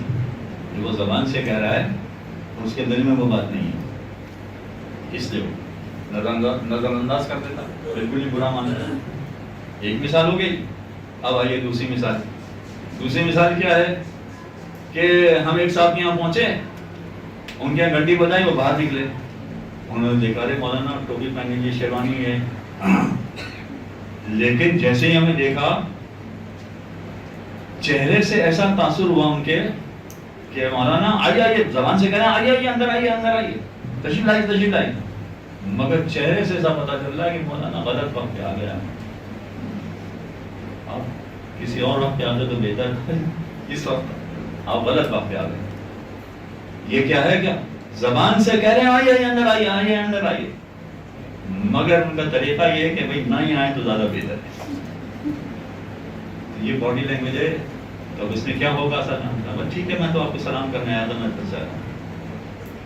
باڈی لینگویج میں اتنا فرق پڑ جاتا ہے کہ انسان زبان سے کچھ کہہ رہا ہے، اچھی بات کہہ رہا ہو، تب بھی اس کی باڈی لینگویج اگر اس کی گواہی نہیں دے رہی ہے تو آدمی اپریشیٹ نہیں کرے گا، مانے گا نہیں اس کو۔ اچھا ایک عالم نے اور زیادہ اچھی مثال دے دی تھی، وہ بھی سن لیجیے۔ کہتے ہیں کہ ایک صاحب نے دعوت کی تو ان کے گھر پہ پہنچے، رات کا وقت تھا، گھر پہ پہنچے تو گھنٹی بجائی، ان کی گھنٹی بجائی تو چونکہ پیسے والے تھے، بڑے آدمی تھے، انہوں نے کتا پال رکھا تھا اور دروازہ گیٹ بہت بڑا تھا ان کا۔ جیسے ہم نے گھنٹی بجائی، وہاں سے بھوکتا ہوا کتا آیا اور بڑے غضبناک طریقے سے وہ کتا بھوگ رہا ہے، مگر وہ گیٹ کی اس طرف ہے لہذا محفوظ ہیں، تو وہ ہمیں دیکھ کے مسلسل بھونک رہا ہے، مسلسل غضبناک طریقے سے چیخ رہا ہے بری طرح سے، اور ایک دہشت بھی طاری ہو رہی ہے کہ نہ جانے کیا ہونے والا ہے، رات کا وقت ہے۔ اچھا ایک گھنٹی، دو گھنٹی، جتنی گھنٹی بجا تو اس کا بھونکنا اور بڑھ جاتا ہے، جتنی گھنٹی بجا اس کا بھونکنا اور بڑھ جاتا ہے۔ تھوڑی دیر کے بعد وہ صاحب نکل کر آئے تو کتے نے جب مالک کو دیکھا تو اس نے دم جانا شروع کر دیا۔ انہوں نے دروازہ کھولا تو مالک چونکہ صحیح طرح سے بات کر رہا تھا تو کتا سمجھ گیا کہ یہ کوئی خطرناک آدمی نہیں ہے، لیکن وہ بات کرتے کرتے اندر لے گئے۔ اب اندر جب لے گئے تو کیا ہوا کہ کتا جب ہماری طرف دیکھ رہا ہے تو زوردار طریقے سے بھونک رہا ہے، اور مالک کو دیکھ رہا ہے تو وہ دم ہلا رہا ہے۔ اچھا جب وہ بھونکتا بھی ہے تو دہشت طاری ہوتی ہے، ڈر لگتا ہے کہ پتہ نہیں کیا کرنے والا ہے، تو جو مالک بات کر رہا ہے ہم سے اس بات پہ توجہ نہیں جا رہی، پوری توجہ نہیں ہو پا رہی، تو انہوں نے کہا کہ ارے مولانا صاحب آپ ڈرے ہوئے کیوں ہیں، اتنے گھبرائے ہوئے کیوں ہیں، اگر یہ بھونک رہا ہے تو یہ دیکھیں نا کہ دم بھی تو ہلا رہا ہے۔ تو ہم نے کہا کہ ہاں ہم یہی سوچ رہے ہیں کہ ہم اس کے اگلے حصے پر بھروسہ کریں یا پچھلے حصے پر بھروسہ۔ یہ باڈی لینگویج کا مسئلہ ہوتا ہے۔ ایک عام آدمی جب باڈی لینگویج دیکھتا ہے تو نہیں مانتا ہے بات، آپ کی باتوں کو قبول نہیں کرے گا چاہے زبان سے کچھ بھی کہیں۔ تو کیا آپ نے امیر المومنین کو عام آدمی سے بھی کمتر سمجھ لیا؟ ولایت کا مطلب کیا ہے؟ ایک عام آدمی سے بھی کمتر سمجھ لیا امیر المومنین؟ ولایت کو مفہوم سمجھنا پڑے گا کہ وہ کیا کہنا چاہتے ہیں۔ بات ذرا سی نکل گئی، میں یہ کہہ رہا تھا کہ آیت اللہ سیستانی نے دو چیزیں بتائی ہیں صراط مستقیم کی، ایک ہو گیا ولایت، دوسرا یہ کہ اپنے زمانے کے مرجع کے فتوے کے مطابق عمل کرنا، یہ ہے صراط مستقیم، یہ دوسرا پہلو ہے اس کا۔ تو اب اگر یہ دوسرا پہلو ہے تو خلاصہ تو یہی نکلا کہ اپنے زمانے کے مرجع کے فتوے کے مطابق کا مطلب ہے کہ آپ کو فقہ تو سمجھنا پڑے گی، اس کے بغیر تو چارہ ہی نہیں ہے۔ اور یہ فقط نماز روزے کی بات نہیں ہے، یہ پوری زندگی گزارنے کا طریقہ ہے، یہ بینکنگ کے مسائل ہیں، یہ انشورنس کے مسائل ہیں، یہ پڑوسیوں کی بات ہے، یہ بچوں کی تربیت ہے، یہ 50 ایسے ٹاپک ہیں، بلکہ زندگی کا کوئی شعبہ ایسا ہے ہی نہیں کہ جس سے آپ فقہ کو خارج کر سکیں، خارج کر ہی نہیں سکتے، آپ کہیں نہ کہیں سے اس میں ملوث ہو جائیں گے۔ تو اب اگر یہ صورتحال ہے، ایسی صورتحال ہونے کے باوجود اب آپ دیکھ لیجئے کہ آپ میں سے جو ذاکرہ ہیں کیا یہ کوشش کر سکتی ہیں کہ جہاں کہیں بھی مجلس پڑھیں شروع میں کم از کم 1-2 شرعی مسائل ضرور بیان کر دیں؟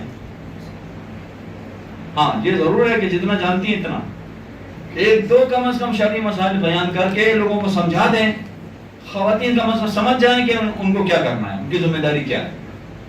اور خواتین کے لیے عبادات کے حوالے سے زیادہ ذمہ داریاں ہیں. مردوں کی ذمہ داری ذرا کم ہے، خواتین کی ذمہ داری زیادہ ہے. تو اگر آپ ان کو بتا دیں تو ان کی عبادتیں صحیح ہو جائیں گی. اور افسوس سے یہ کہنا پڑتا ہے کہ باقی سارے ٹاپک تو ڈسکس ہوتے ہیں مگر شرعی مسائل کو ڈسکس کرنے کے لیے ہمارے یہاں کسی کو نہیں بلایا جاتا. اور نہ بلانے کا نتیجہ یہ ہے کہ لوگ جانتے نہیں ہیں، پھر سے نابلد ہیں، بالکل پتہ ہی نہیں ان کو کہ کیا کرنا چاہیے، عبادت صحیح ہو بھی رہی ہے کہ نہیں ہو رہی ہے. یہاں تک کی گفتگو کے بعد کہ آپ نے دیکھ لیا کہ ہر شعبے میں فقہ داخل ہے، ہر شعبے میں فقہ داخل ہے. اب فقہ میں اس کو کیسے سمجھاتا ہے، فقہ کو کیسے، جو اب ٹاپک ہے 1 گھنٹے کے بعد تقریباً شروع ہو رہا ہے، میرا پتہ نہیں اب میں پورا کر پاؤں گا. اس کو کیسے سمجھاتا ہے؟ فقہ کو سمجھنے کے لیے ایک چیز ذہن میں رکھیے، یہ ایک سبجیکٹ ہے. جیسے دوسرے سبجیکٹ ہوتے ہیں، یہ ایک سبجیکٹ ہے، فقہ ایک سبجیکٹ ہے. اور ہر سبجیکٹ کو سمجھنے کا اس کا اپنا طریقہ ہوتا ہے. آپ ایک طریقے کے سبجیکٹ کو دوسرے طریقے سے نہیں سمجھ سکتے. ہر سبجیکٹ کو سمجھنے کا اس کا اپنا طریقہ ہے. اب مثال سنیے، مثلا میتھمیٹکس ایک سبجیکٹ ہے، اس کو سمجھنے کا طریقہ کار کیا ہے؟ اس کا سمجھنے کا طریقہ کار یہ ہے کہ 2 + 2 = 4. اب وہ چاہے دن میں ہو تو بھی 4 ہوگا، رات میں ہو تو بھی 4 ہوگا، مشرق میں ہو تب بھی 4 ہوگا، مغرب میں ہو تب بھی 4 ہوگا، بچے کے لیے ہو تب بھی 4 ہوگا، بوڑھے کے لیے ہو تب بھی 4 ہوگا. 2 + 2 = 4. ٹھیک ہے، یہ میتھمیٹکس کو سمجھنے کا طریقہ ہے کہ آپ میتھمیٹکس کو اس طرح سمجھیں، ہر ایک کے لیے یہ الفاظ. لیکن اسی فارمولے کے تحت اگر آپ کوئی اور سبجیکٹ سمجھنا چاہیں تو نہیں سمجھ سکتے، غلط ہو جائے گا. اب اس کی مثال سنیے، مثلا انگلش کا لفظ ہے، انگلش کا ٹاپک ہے، انگلش کا سبجیکٹ ہے، اس کو آپ سمجھنا چاہیں. انگلش کے ٹاپک میں PUT کیا ہوتا ہے؟ PUT پٹ. ٹھیک ہے، انگلش میں PUT پٹ جیسے انگریز بولتے ہیں ایسا بولنا پڑے. اچھا، آپ کہیں کہ میتھمیٹکس کی طرح یہاں پر بھی اگر PUT پٹ ہے تو BUT بٹ ہونا چاہیے، ہے کہ نہیں؟ BUT بٹ ہونا چاہیے. تو آپ اگر انگریز سے کہیں کہ بھئی یہ آپ لوگوں نے کیسی لینگویج بنا لی، یہ BUT پٹ ہے تو BUT بٹ ہونا چاہیے، کہنے صاحب یہ BUT پٹ نہیں ہوگا، BUT بٹ ہوگا. اچھا، آپ کہیں گے صاحب BUT بٹ ہوگا تو BUT پٹ ہونا چاہیے، یہ مان لیجیے، وہ بھی نہیں مانیں گے. تو انگلش سمجھنے کا ایک خاص طریقہ، میتھمیٹکس سمجھنے کا ایک خاص طریقہ ہے. ٹھیک ہے، ایگزامپل سمجھ میں آ گئی. اب فقہ سمجھنے کا ایک بالکل الگ طریقہ ہے. فقہ سمجھنے کے لیے سب سے پہلے تو یہ ذہن نشین کرانا پڑے گا لوگوں کو کہ فقہ میں لاجک نہیں پوچھی جاتی. وائی؟ ایسا کیوں ہے؟ فقہ میں لاجک کبھی نہیں پوچھی جاتی، اس لیے کہ فقہ جو قرآن نے بتایا ہے، جو معصوم نے سکھایا ہے، اس کا خلاصہ مجتہد نے پیش کر دیا ہے.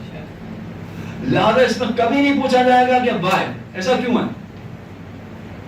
یعنی اگر خواتین یہ کہیں کہ بھائی یہ طلاق کا حق مردوں ہی کو کیوں دیا گیا ہے، کیوں، وائی، تو بات تو صحیح ہے اپنی جگہ پر، بظاہر تو سمجھ میں آتی بھی ہے بات.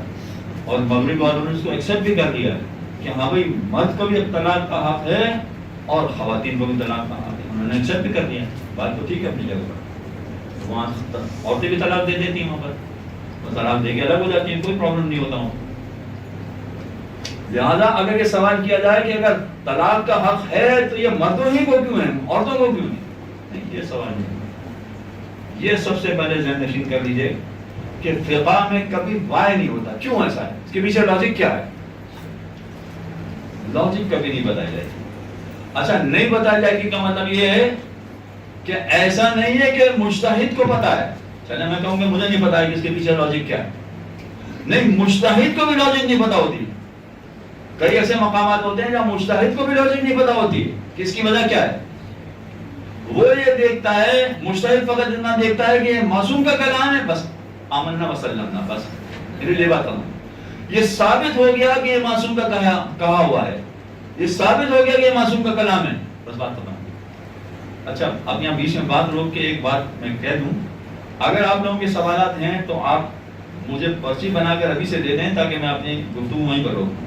آپ کے اگر سوالات عمومی ہوں گے تو میں جواب دوں گا، اگر خصوصی آپ کا پرسنل مسئلہ ہے تو بعد میں مجھے پوچھ لیجیے، بعد میں مجھ سے پوچھ لیجیے، میں پرسنل مسئلے کا بھی جواب نہیں دے پاؤں گا۔ ہاں اگر آپ کے عمومی سوالات ہیں تو مجھے پرچہ بھیج دیں، میں اسی اعتبار سے اپنے گفتگو آگے بڑھاتا ہوں۔ ایک چیز تو یہ ہے کہ اس میں یہ نہیں پوچھا جاتا کہ اس کے پیچھے لاجک کیا ہے، اور لاجک کئی مقامات پہ خود مجتہد بھی نہیں جانتا ہے کہ اس کی لاجک کیا ہے۔ ہم تو چھوڑیے ہماری کیا مثال ہے، بلکہ اس سے آگے کا ایک مرحلہ میں بتاؤں کہ اگر فرض کیجئے کہ کسی مقام پر قرآن نے بتا دیا ہے، حدیث نے، معصوم نے بتا دیا کہ یہ اس کی لاجک یہ ہے، پھر بھی ضروری نہیں ہے کہ اس لاجک کی وجہ سے وہ مسئلہ بنا ہو، یہ لازمی نہیں ہے۔ اب سنیے اس کی مثال، بسم اللہ الرحمن الرحیم، یا ایھا الذین آمنوا کتب علیکم الصیام کما کتب علی الذین من قبلکم لعلکم تتقون۔ آپ میں سے بہت سی ذاکرہ ہیں، آیت بھی یاد ہوگی آپ کو۔ کیا ہے؟ اے صاحبان ایمان، تم پر روزہ اسی طرح سے فرض کیا گیا ہے جس طرح سے پچھلی امت پر فرض کیا گیا تھا۔ کیوں؟ لعلکم تتقون، تاکہ تم متقی ہو۔ ٹھیک ہے، لاجک بتا دی قرآن نے، لاجک بتا دی قرآن نے، لعلکم تتقون، تاکہ تم متقی بن جاؤ۔ اچھا اب اگر کوئی شخص یہ کہے کہ اس لاجک کی وجہ سے یہ روزہ واجب ہوا ہے، اس لاجک کی وجہ سے یہ روزہ واجب ہوا ہے، تو میں تو بالکل پکا متقی ہوں، تو مجھ پر تو روزہ فرض نہیں ہونا چاہیے، ہے کہ نہیں ایسا؟ اچھا چلیں آپ کہیں کہ بھائی تم کہاں سے متقی بن گئے، آپ مجھ سے سوال کر سکتے ہیں تم کہاں سے متقی بن گئے، میں مانتا ہی نہیں، تو میں متقی نہیں مانتا۔ چلیں ٹھیک ہے، عام آدمی کو نہیں مانتے، مراجع ہیں بہت سارے، ان کو تو مانیں گے نا کہ وہ متقی بنے، تو اس کا مطلب روزہ ان سے ثابت ہونا چاہیے۔ لعلکم تتقون، متقی بن گئے، لاجک بھی بتائیے قرآن نے، لعلکم تتقون، تاکہ تم متقی بناؤ، متقی بنے۔ چلیں اگر کوئی شخص مرجع کو بھی نہ مانتا ہو، خود معصوم، کیا امیر المومنین پر روزہ فرض نہیں ہوگا؟ وہ تو امام المتقین ہے، امام المتقین، تو لاجک بتا دی قرآن نے کہ یہ تاکہ تم متقی بن جاؤ، تو لاجک بتانے کے باوجود روزہ ثابت تو نہیں ہوا۔ اس کا مطلب یہ ہو گیا کہ اگر کسی مقام پر قرآن یا حدیث لاجک بتا بھی دے تو اس کی وجہ سے مسئلہ نہیں بدلے گا، مسئلے میں کسی طرح تبدیلی نہیں آئے گی۔ اور بھی مثالیں میرے پاس، مگر میں اب زیادہ آگے نہیں مثالیں پیش نہیں کر رہا تھا۔ ایک مثال میرے خیال میں اسی طرح سمجھ میں آ گئی کہ لاجک اگر آ بھی گئی تب بھی ضروری نہیں کہ مسئلے میں تبدیلی آ جائے، مسئلہ اپنی جگہ پر رہے گا۔ تو اگر فقہ سمجھنا ہے کسی کو یا فقہ سمجھانا ہے کسی کو، تو سب سے پہلے یہ سمجھانا پڑے گا کہ دیکھیں اس میں لاجک کی بات نہیں کیجیے گا، وائے کا سوال نہیں ہوگا، اس میں کسی طرح کا کوئی سوال نہیں ہوگا، وائے۔ ہاں اس کے بعد کا مرحلہ کیا ہے؟ اگر یہ چیز ذہن نشین ہو جائے کہ کسی طرح کی لاجک نہیں چلے گی اس میں، اچھا مغرب والوں کے تو بے شمار اس میں اعتراضات ہیں، بے شمار سوالات ہیں اس میں، لیکن ان تمام سوالوں کا جواب، یعنی آپ فرض کر لیجئے کہ ان کے 1000 اعتراضات ہیں، ان 1000 اعتراضات کا یہ ایک ہی جواب ہے کہ بھئی فقہ میں لاجک نہیں ہے، بس بات ختم ہو۔ وہ کہیں گے کہ یہ تو میں نے ایک مثال پیش کی، وہ دوسری بات یہ کہیں گے کہ بھئی مردوں کو 4 شادی کی اجازت کیوں ہے، عورتوں کو کیوں نہیں ہے؟ یہ انڈر ایج لڑکیاں، یہ دعا زہرا، انڈر ایج لڑکیاں کیوں شادی نہیں کر سکتی ہیں یا کیوں شادی کر رہی ہیں؟ دونوں طرح کے اعتراض۔ اب اس میں باپ صحیح ہے یا بیٹی صحیح ہے یہ ایک الگ مسئلہ ہے، اس کو بھی طے کرنا پڑے گا فقہی مسئلے کے تحت۔ جو میڈیا میں شور شرابہ مچا ہوا ہے وہ اپنی جگہ پر، اس کی کوئی اہمیت نہیں ہے، اس مسئلے میں کیا صحیح ہے کیا غلط ہے وہ فقہ کے مسئلے کے تحت طے کرنا پڑے گا کہ کیا صحیح ہے کیا غلط ہے، لیکن اس کی تفصیل میں نہیں جا رہا ہوں، تو ایک الگ ٹاپک ہو جائے گا بالکل۔ تو اب یہ کہ انڈر ایج لڑکیوں کو شادی کی اجازت کیوں ہے، اور اس سے بھی بڑھ کر معاذ اللہ ثم معاذ اللہ وہ تو پیغمبر پر اعتراض کر دیتے ہیں کہ تمہارا پیغمبر تو وہ تھا کہ جو انڈر ایج لڑکیوں سے شادی کرتا تھا. معاذ اللہ ثم معاذ اللہ. تو یہ اعتراض یعنی 50,000 قسم کے اعتراضات ہوں گے ان کے, اور وہ اعتراضات وہ گورے پیش نہیں کر رہے ہوں گے, کوئی اہل بیت کے چاہنے والے پیش کر رہے ہوں گے. بھائی ایسا کیوں ہے, ہمارے دین میں ایسا کیوں ہے, ہمارے مذہب میں ایسا کیوں ہے؟ سب کا جواب ایک ہی ہے کہ فقہ میں کوئی لاجک نہیں ہے, جو معصوم نے کہہ دیا ہے اس کے مطابق تمہیں عمل کرنا ہے. اگر تم اہل بیت کے دین پر چلنا چاہتے ہو, اہل بیت کے ساتھ ساتھ چلنا چاہتے ہو, تو بس جو وہ کہہ رہے ہیں اس کو مان لو, اور اگر نہیں چلنا چاہتے تو تمہارا راستہ الگ ہے, مذہب ہو جاؤ, بس ختم ہوگی. اب یہاں اگر یہ چیز ذہن نشین کرانے میں کامیاب ہو جائیں کہ دیکھیں فقہ میں لاجک نہیں ہوگی, تو اب فقہ سمجھنا آسان ہو جائے گا. اب سمجھنا زیادہ آسان ہو جائے گا کہ کیسے سمجھا جائے گا اس کو. اب اس میں دوسرا طریقہ یہ ہے کہ فقہ سمجھنے کے لیے اگر کوئی شخص پوری توضیح المسائل رٹ لے اور لفظ بلفظ اس کو یاد ہو, صفحہ نمبر یاد ہو, اس کو لائن یاد ہو کہ یہ توضیح کے صفحہ نمبر فلاں پہ فلاں لائن میں یہ والا مسئلہ لکھا ہوا ہے مثلا, تو آپ کو کیا خیال ہے کہ وہ فقہ میں ماہر بن گیا, فقہ کا ماہر بن گیا؟ توضیح المسائل کی بات نہیں کرنا, ساری اس نے عربی کتابیں بھی رٹ لی, ساری اس نے فارسی کتابیں بھی مرجے کی رٹ لی, وہ فقہ کا ماہر بن گیا؟ نہیں بنے گا. یعنی وہ لفظ بلفظ ساری کتابیں یاد کر لیں. اچھا یہ ضرور ہے کہ ان کتابوں کے بغیر پڑھے بغیر مہارت پیدا نہیں ہوگی. فقہ میں مہارت پیدا کرنے کے لیے ان کتابوں کو پڑھنا ضروری ہے, ان کو پڑھنا پڑے گا, اس کے بغیر مہارت پیدا نہیں ہوگی. لیکن فقط ان کتابوں کے پڑھنے کی وجہ سے مہارت پیدا نہیں ہوگی. اور یہی بڑا مسئلہ ہے کہ ہمارے یہاں کراچی میں کتنے سینکڑوں مدارس ہیں, اور سینکڑوں مدارس میں سینکڑوں خواتین پڑھ رہی ہیں, اور سینکڑوں خواتین میں سینکڑوں ذاکرائیں ہیں, اور یہ ذاکرائیں بھی اچھے اچھے مدارس میں پڑھ رہی ہیں, اور اچھے اچھے مدارس میں پڑھنے کے باوجود انہوں نے فقہ بھی پڑھی ہوتی ہے اور فقہ کے باقاعدہ دروس لیے ہوتے ہیں, مگر اس کے باوجود مہارت پیدا نہیں ہوتی, اس کے باوجود وہ مسائل کا جواب نہیں دے پاتی. مسائل کا جواب دینا مشکل ہوتا ہے ان کے لیے. وجہ کیا ہے؟ وجہ اس کی یہی ہے کہ فقہ باقاعدہ ایک سبجیکٹ ہے, جس سبجیکٹ میں آپ سب سے زیادہ محنت کریں گے اس میں سب سے زیادہ آگے نکل جائیں گے. کچھ لوگ فضائل پڑھنے میں بہت محنت کرتے ہیں, اس میں آگے نکل جاتے ہیں. کچھ لوگ تبرہ پڑھنے میں بہت محنت کرتے ہیں, اس میں آگے نکل جاتے ہیں. کچھ لوگ اخلاقی باتیں پڑھنے میں بہت محنت کرتے ہیں, اس میں آگے نکل جاتے ہیں. ہاں, فقہ پڑھنے میں یہ لازمی ہے کہ فقط کتابوں کا پڑھ لینا کافی نہیں ہوگا. فضائل میں ممکن ہے کہ فقط آپ کتابیں پڑھ لیں تو آپ کو کسی کی ضرورت نہیں, آپ اچھے فضائل پڑھ سکیں. تبرہ میں ممکن ہے آپ کتابیں پڑھ لیں تو آپ کو کسی کی ضرورت نہ, آپ تبرہ اچھا پڑھ لیں, صحیح تبرہ پڑھ لیں. مگر فقہ میں ایسا نہیں ہو سکتا. فقہ میں کسی کی سرپرستی میں یہ سیکھنا پڑے گا, کسی کی سرپرستی میں یہ سبجیکٹ سیکھنا پڑے گا تب جا کے. اچھا, کسی کی سرپرستی میں اگر آپ یہ سبجیکٹ پڑھیں تو آپ کو وہ کچھ اصول سکھائیں گے, کچھ اصولی باتیں بتائیں گے. ان اصولی باتوں کی وجہ سے آپ کئی مسئلے حل کر لیں گے, کئی مسئلے حل کرنے کے قابل بن جائیں گے. مثلا ایک مسئلہ آپ کو بھی معلوم ہوگا, اس پلیٹ کے بارے میں مجھے شک ہے کہ یہ نجس ہے یا پاک, تو کیا سمجھوں میں؟ ٹھیک ہے نا, یہ تو پڑھا ہے آپ نے, بالکل سمجھ میں آ گیا, یہ اصول آپ نے سمجھا. اس ایک اصول کی مدد سے آپ 1000, 2000, 5000 مسئلے حل کر سکتے ہیں. کیسے؟ بھائی میں روڈ پر جا رہا تھا تو وہ چیٹے اڑ گئے, اس کو میں پاک سمجھوں گے نجس سمجھوں؟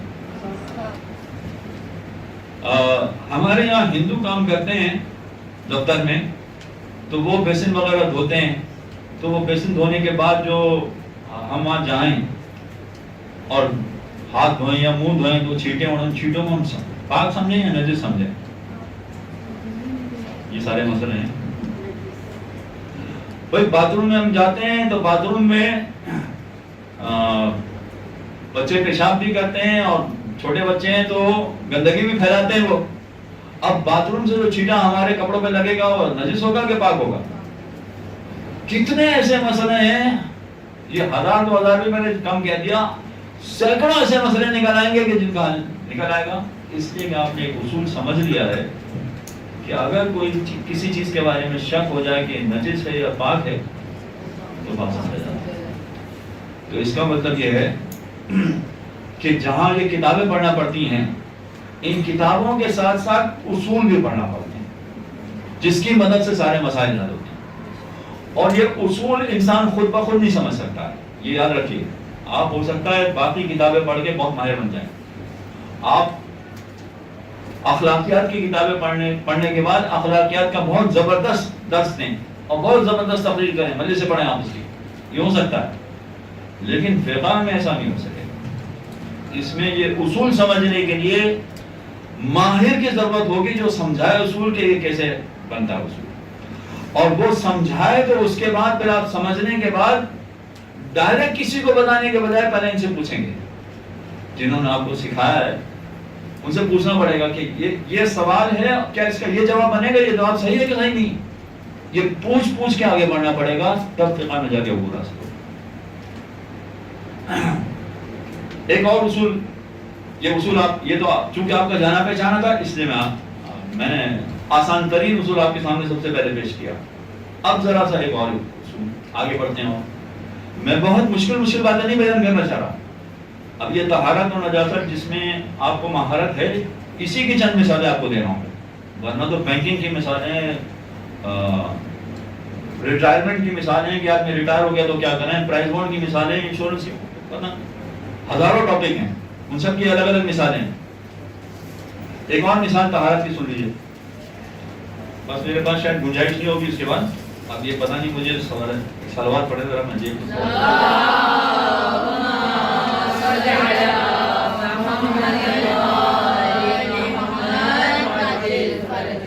ایک مرتبہ سلوات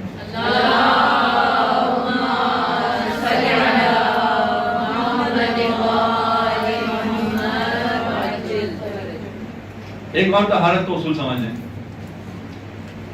اگر فرض کیجئے کہ آپ نے نماز پڑھ لی اور نماز پڑھنے کے بعد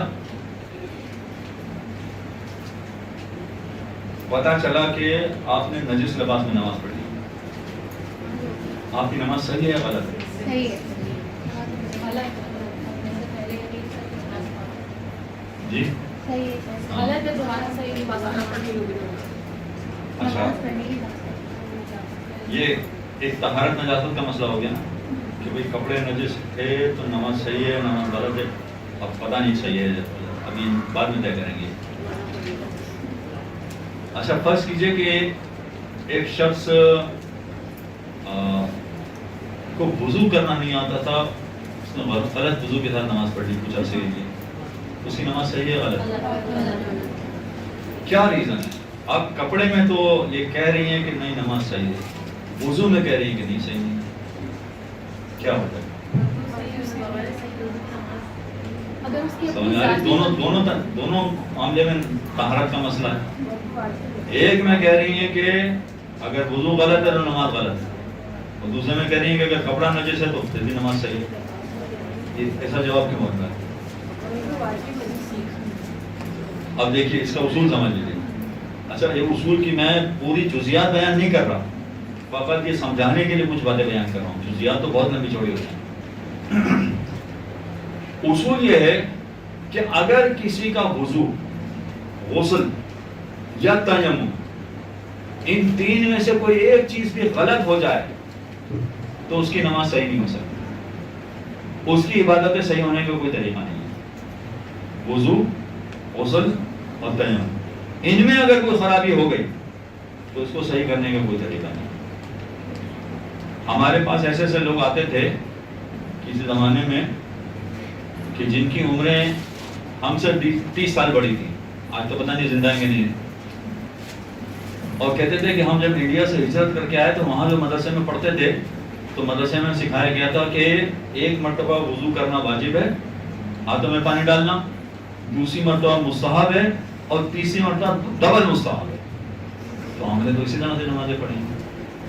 اب آپ بتائیے کہ ہماری نمازوں میں کیا ہو؟ اب ان کی عمر اس وقت 60 سال ہے مثلا.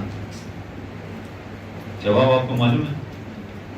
یعنی یہ کہتے ہوئے بڑی تکلیف ہو رہی. دیکھیے یہ بے دین نہیں ہے, یہ خدا کی نافرمانی نہیں کرنا چاہتا.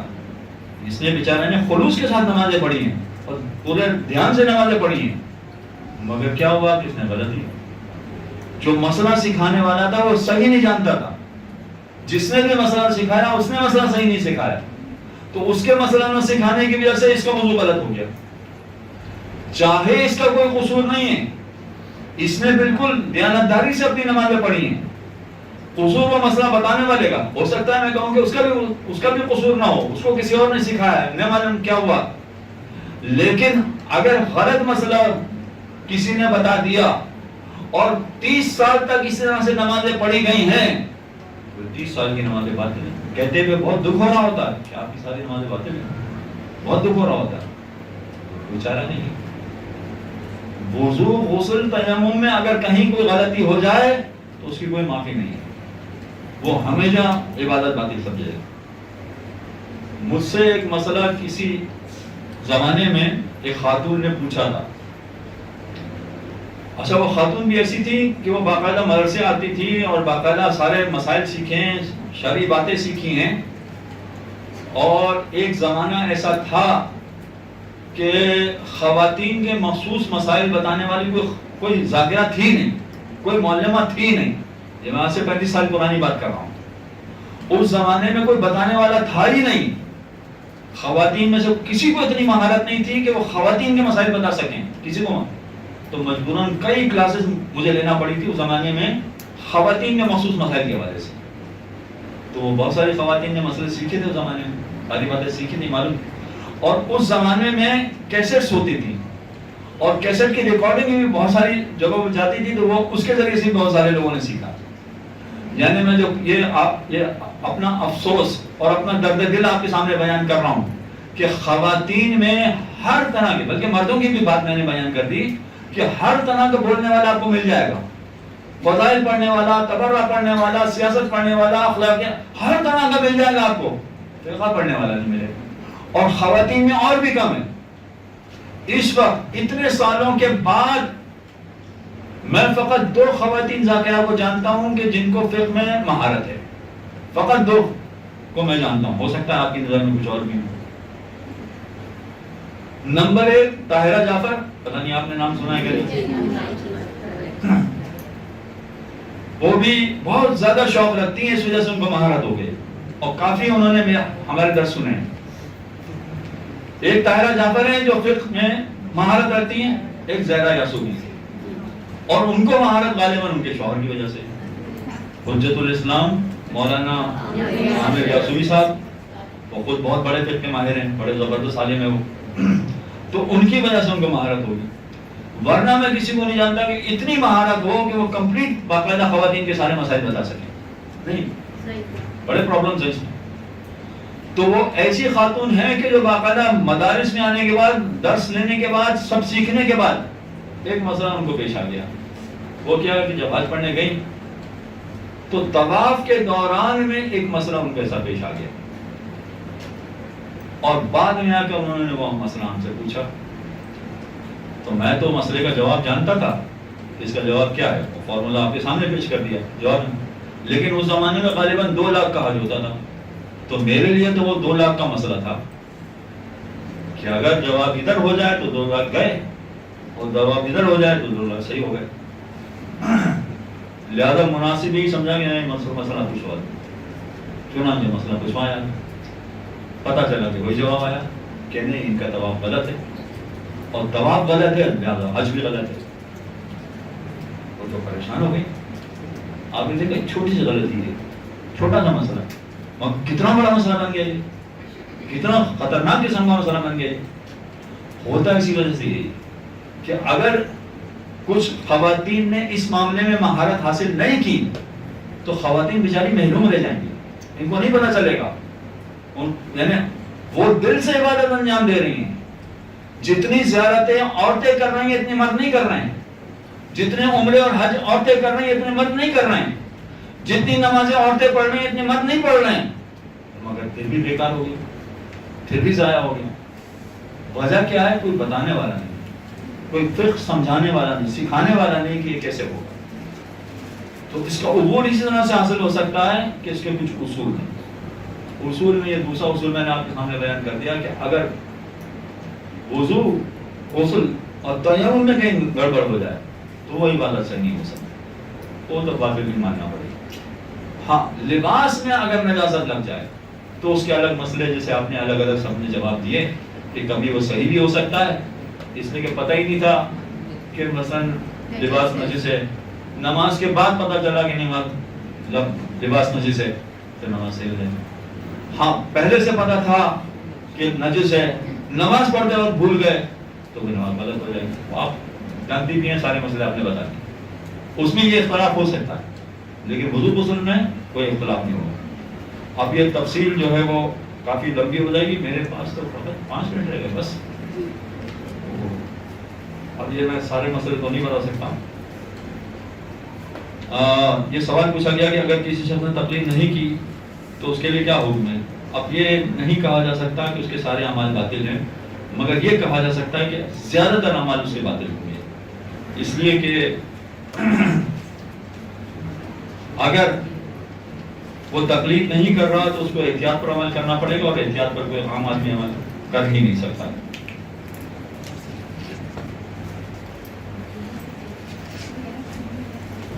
اچھا ایک مسئلہ جو ہے یہ غدیر کے حوالے سے پوچھا گیا ہے، اس کی تفصیل بہت لمبی ہو جائے گی، معذرت چاہتا ہوں اس کا جواب نہیں دے پاؤں گا میں. دوسرا ایک مسئلہ یہ کہ نماز کے بارے میں سوال ہے کہ کیا مردوں کے لیے پہلے رکعت میں، ہاں سوال میں پڑھ دیتا ہوں. نماز کے بارے میں ایک سوال یہ ہے کہ مردوں کے لیے پہلی 2 رکعت میں اونچی آواز سے نماز پڑھنا چاہیے اور باقی 2 رکعتوں میں دھیمی آواز سے نماز پڑھنا چاہیے، یہ ایک سوال ہے. اور آگے اس سوال کو بڑھایا گیا یا پوری اگر کوئی نماز اونچی آواز سے پڑھے تو ٹھیک ہے، کیا حکم اس کے بارے میں؟ اصل میں الگ الگ ہے. فجر کی نماز، مغرب اور عشاء کی نماز، یہ 3 نمازیں ایسی ہیں جس میں مردوں کے لیے پہلی 2 رکعت بلند آواز سے پڑھنی ہے اور بعد کی 2 رکعت دھیمی آواز سے پڑھنی ہے. اور خواتین کے لیے ساری نمازیں اگر دھیمی آواز سے پڑھیں تو کوئی حرج نہیں ہے، لیکن اگر چاہیں تو مغرب، عشاء اور فجر کی نماز پہلی 2 رکعت اگر کوئی سننے والا نہیں ہے، یعنی نامحرم نہیں ہے، تو بلند آواز سے بھی پڑھنا چاہیں تو پڑھ سکتے ہیں. اور اگر کوئی دل میں نماز پڑھے مولانا صاحب، کوئی اگر مرد کوئی دل میں نماز پڑھے تو نماز مرد کوئی جیسے دل میں ہی قرات کرے، دل میں ہی اذکار وغیرہ اونچی آواز سے نہ پڑھے، ہاں اس کا ایک الگ اصول ہے. اصول اس کا یہ ہے کہ مردوں کو پہلی 2 رکعت بلند آواز سے پڑھنا چاہیے 3 نمازوں میں، فجر، مغرب، عشاء. اگر کوئی پڑھے ہی نہیں دل میں، ان کی عادت ہے کہ دل میں ہی پڑھ. ہاں ان کا سوال جو ہے بڑا اہم ہے کہ اگر کوئی شخص جیسے قرآن پڑھا جاتا ہے بلکہ اخبار پڑھا جاتا ہے، تو جب وہ پڑھ تو نہیں رہا تو ہوگا پہلے دل میں سارے اخبار پڑھ رہا ہوتا ہے، اگر قرآن بھی اسی طرح سے پڑھے اور نماز بھی اسی طرح سے پڑھے تو کیا ہوگا؟ نہ اس کی نماز ہوگی نہ اس کو قرآن پڑھنے کا ثواب ملے گا.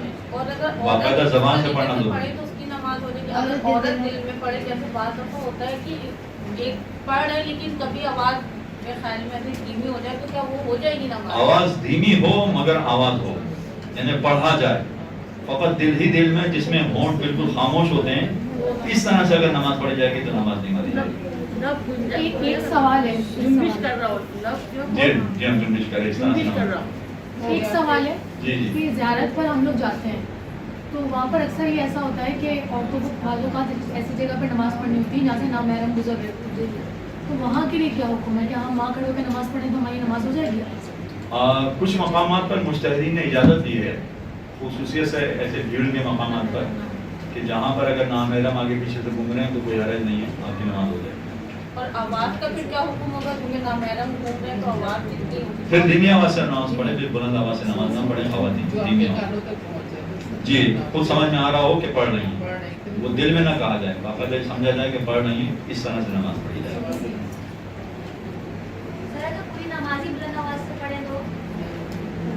ہاں اگر پوری نماز بلند آواز سے پڑھیں کا مطلب یہ ہوگا کہ تیسری اور چوتھی نماز رکعت بھی بلند آواز سے پڑھیں، تو اگر غلطی ہو گئی ہے تو کوئی حرج نہیں. جان بوجھ کے کریں گے تو نماز باطل ہو جائے گی. سر نابالغ بچوں کو ساتھ کھڑا کر کے نماز پڑھائی جا سکتی ہے؟ یہ بھی اچھا سوال ہے. کیا نابالغ بچوں کو ساتھ کھڑا کر کے نماز پڑھائی جا سکتی ہے یا نہیں؟ ایسا کرنا اچھا نہیں ہے. وجہ اس کی ہے کہ جو مائیں ایسا کر رہی ہیں وہ کام تو بہت اچھا کر رہی ہیں. وہ تو چاہتی ہیں کہ ان کے بچے نمازی بنیں, نماز سیکھ لیں, قرات سیکھ لیں, تو کام بہت اچھا کر رہی ہیں. مگر ان کے دل میں یہ بات بھی ہے کہ میری نماز کے ساتھ ساتھ بچے میری نماز کو سنیں اور وہ نماز صحیح طرح سے پڑھیں اور نماز صحیح طرح سے سیکھ لیں. یہ بات جو دل میں ہے تو اس کا مطلب یہ کہ خالص اللہ کے لیے تو نہیں بھی نماز, یہ گڑبڑ ہو جائے. اس لیے بہتر ہے کہ نماز خالص اللہ کے لیے پڑھی جائے, باقی کسی چیز کو شامل نہ کیا جائے. البتہ اس میں تفصیلات اور بھی ہیں مگر وہ اس کی ڈیٹیل میں نہیں جاتا. اتنی آواز سے پڑھا جائے کہ بچے کمرے میں کھیل رہے ہیں تو اتنی آواز سے کہ کوئی نامحرم موجود ہے کہ بچہ سنتا رہے اس طرح, یہ تو صحیح ہے. ہاں, اس میں وہی اگر فرض کیجیے کہ آواز بلند کر دی ہے اور اس نیت سے اس ارادے سے آواز بلند کر دی ہے کہ بچہ سنتا رہے, تو بات وہی ہوگی کہ بچے کو سنانے کے لیے بھی نماز پڑھے, اللہ کے لیے نماز نہیں. اچھا ایک آخری سوال ہے. جی بس آخری سوال ہے. وہ یہ کہ جیسے پھر کوئی زیارت والا حساب کتاب آ گیا کہ راستے ہوتے ہیں, سفر میں نمازوں کے اوقات ہوتے ہیں, کہیں پانی ملتا ہے کہیں نہیں مل رہا ہوتا, اور بعض اوقات خواتین کے لیے پانی ایسی جگہ پر دستیاب ہوتا ہے جہاں مرد سامنے ہوتے ہیں. اس سچویشن میں کیا حکم ہے کہ ہم کس طرح وضو کریں؟ آپ کے سوال کا جواب بہت لمبا ہے, اب مجھے پتہ نہیں گنجائش ہے. البتہ نماز ہو سکتی وہاں پر, نماز کسی صورت میں معاف نہیں ہوگی, نماز پڑھنا پڑے گی. اگر پانی نہ ملے تو تیمم کا انتظام کریں, اگر پانی مل رہا ہے تو وضو ہی کے ذریعے سے نماز پڑھنا پڑے گی. اب آپ کا دوسرا سوال کہ نامحرم ادھر ادھر سے دیکھنے والے ہیں تو پھر کیا ہوگا؟ ایک منٹ دیں, تو پھر کیا ہوگا؟ ہاتھ کھولنا پڑیں گے ہاتھ دھونے کے لیے. تو ایسی صورت میں جی ایسی صورت میں اگر آپ کے لیے 2-3 خواتین مل کے حجاب کا انتظام کرنا ممکن ہو یا آپ کے محرم مرد ہوں حجاب کا انتظام کرنا ممکن ہو تو وہ کرنا پڑے گا. یعنی حجاب کا بھی پورا خیال کرنا ہے اور وضو بھی کرنا ہے, دونوں میں سے کوئی بھی معاف نہیں ہوگا. شکریہ اللہ.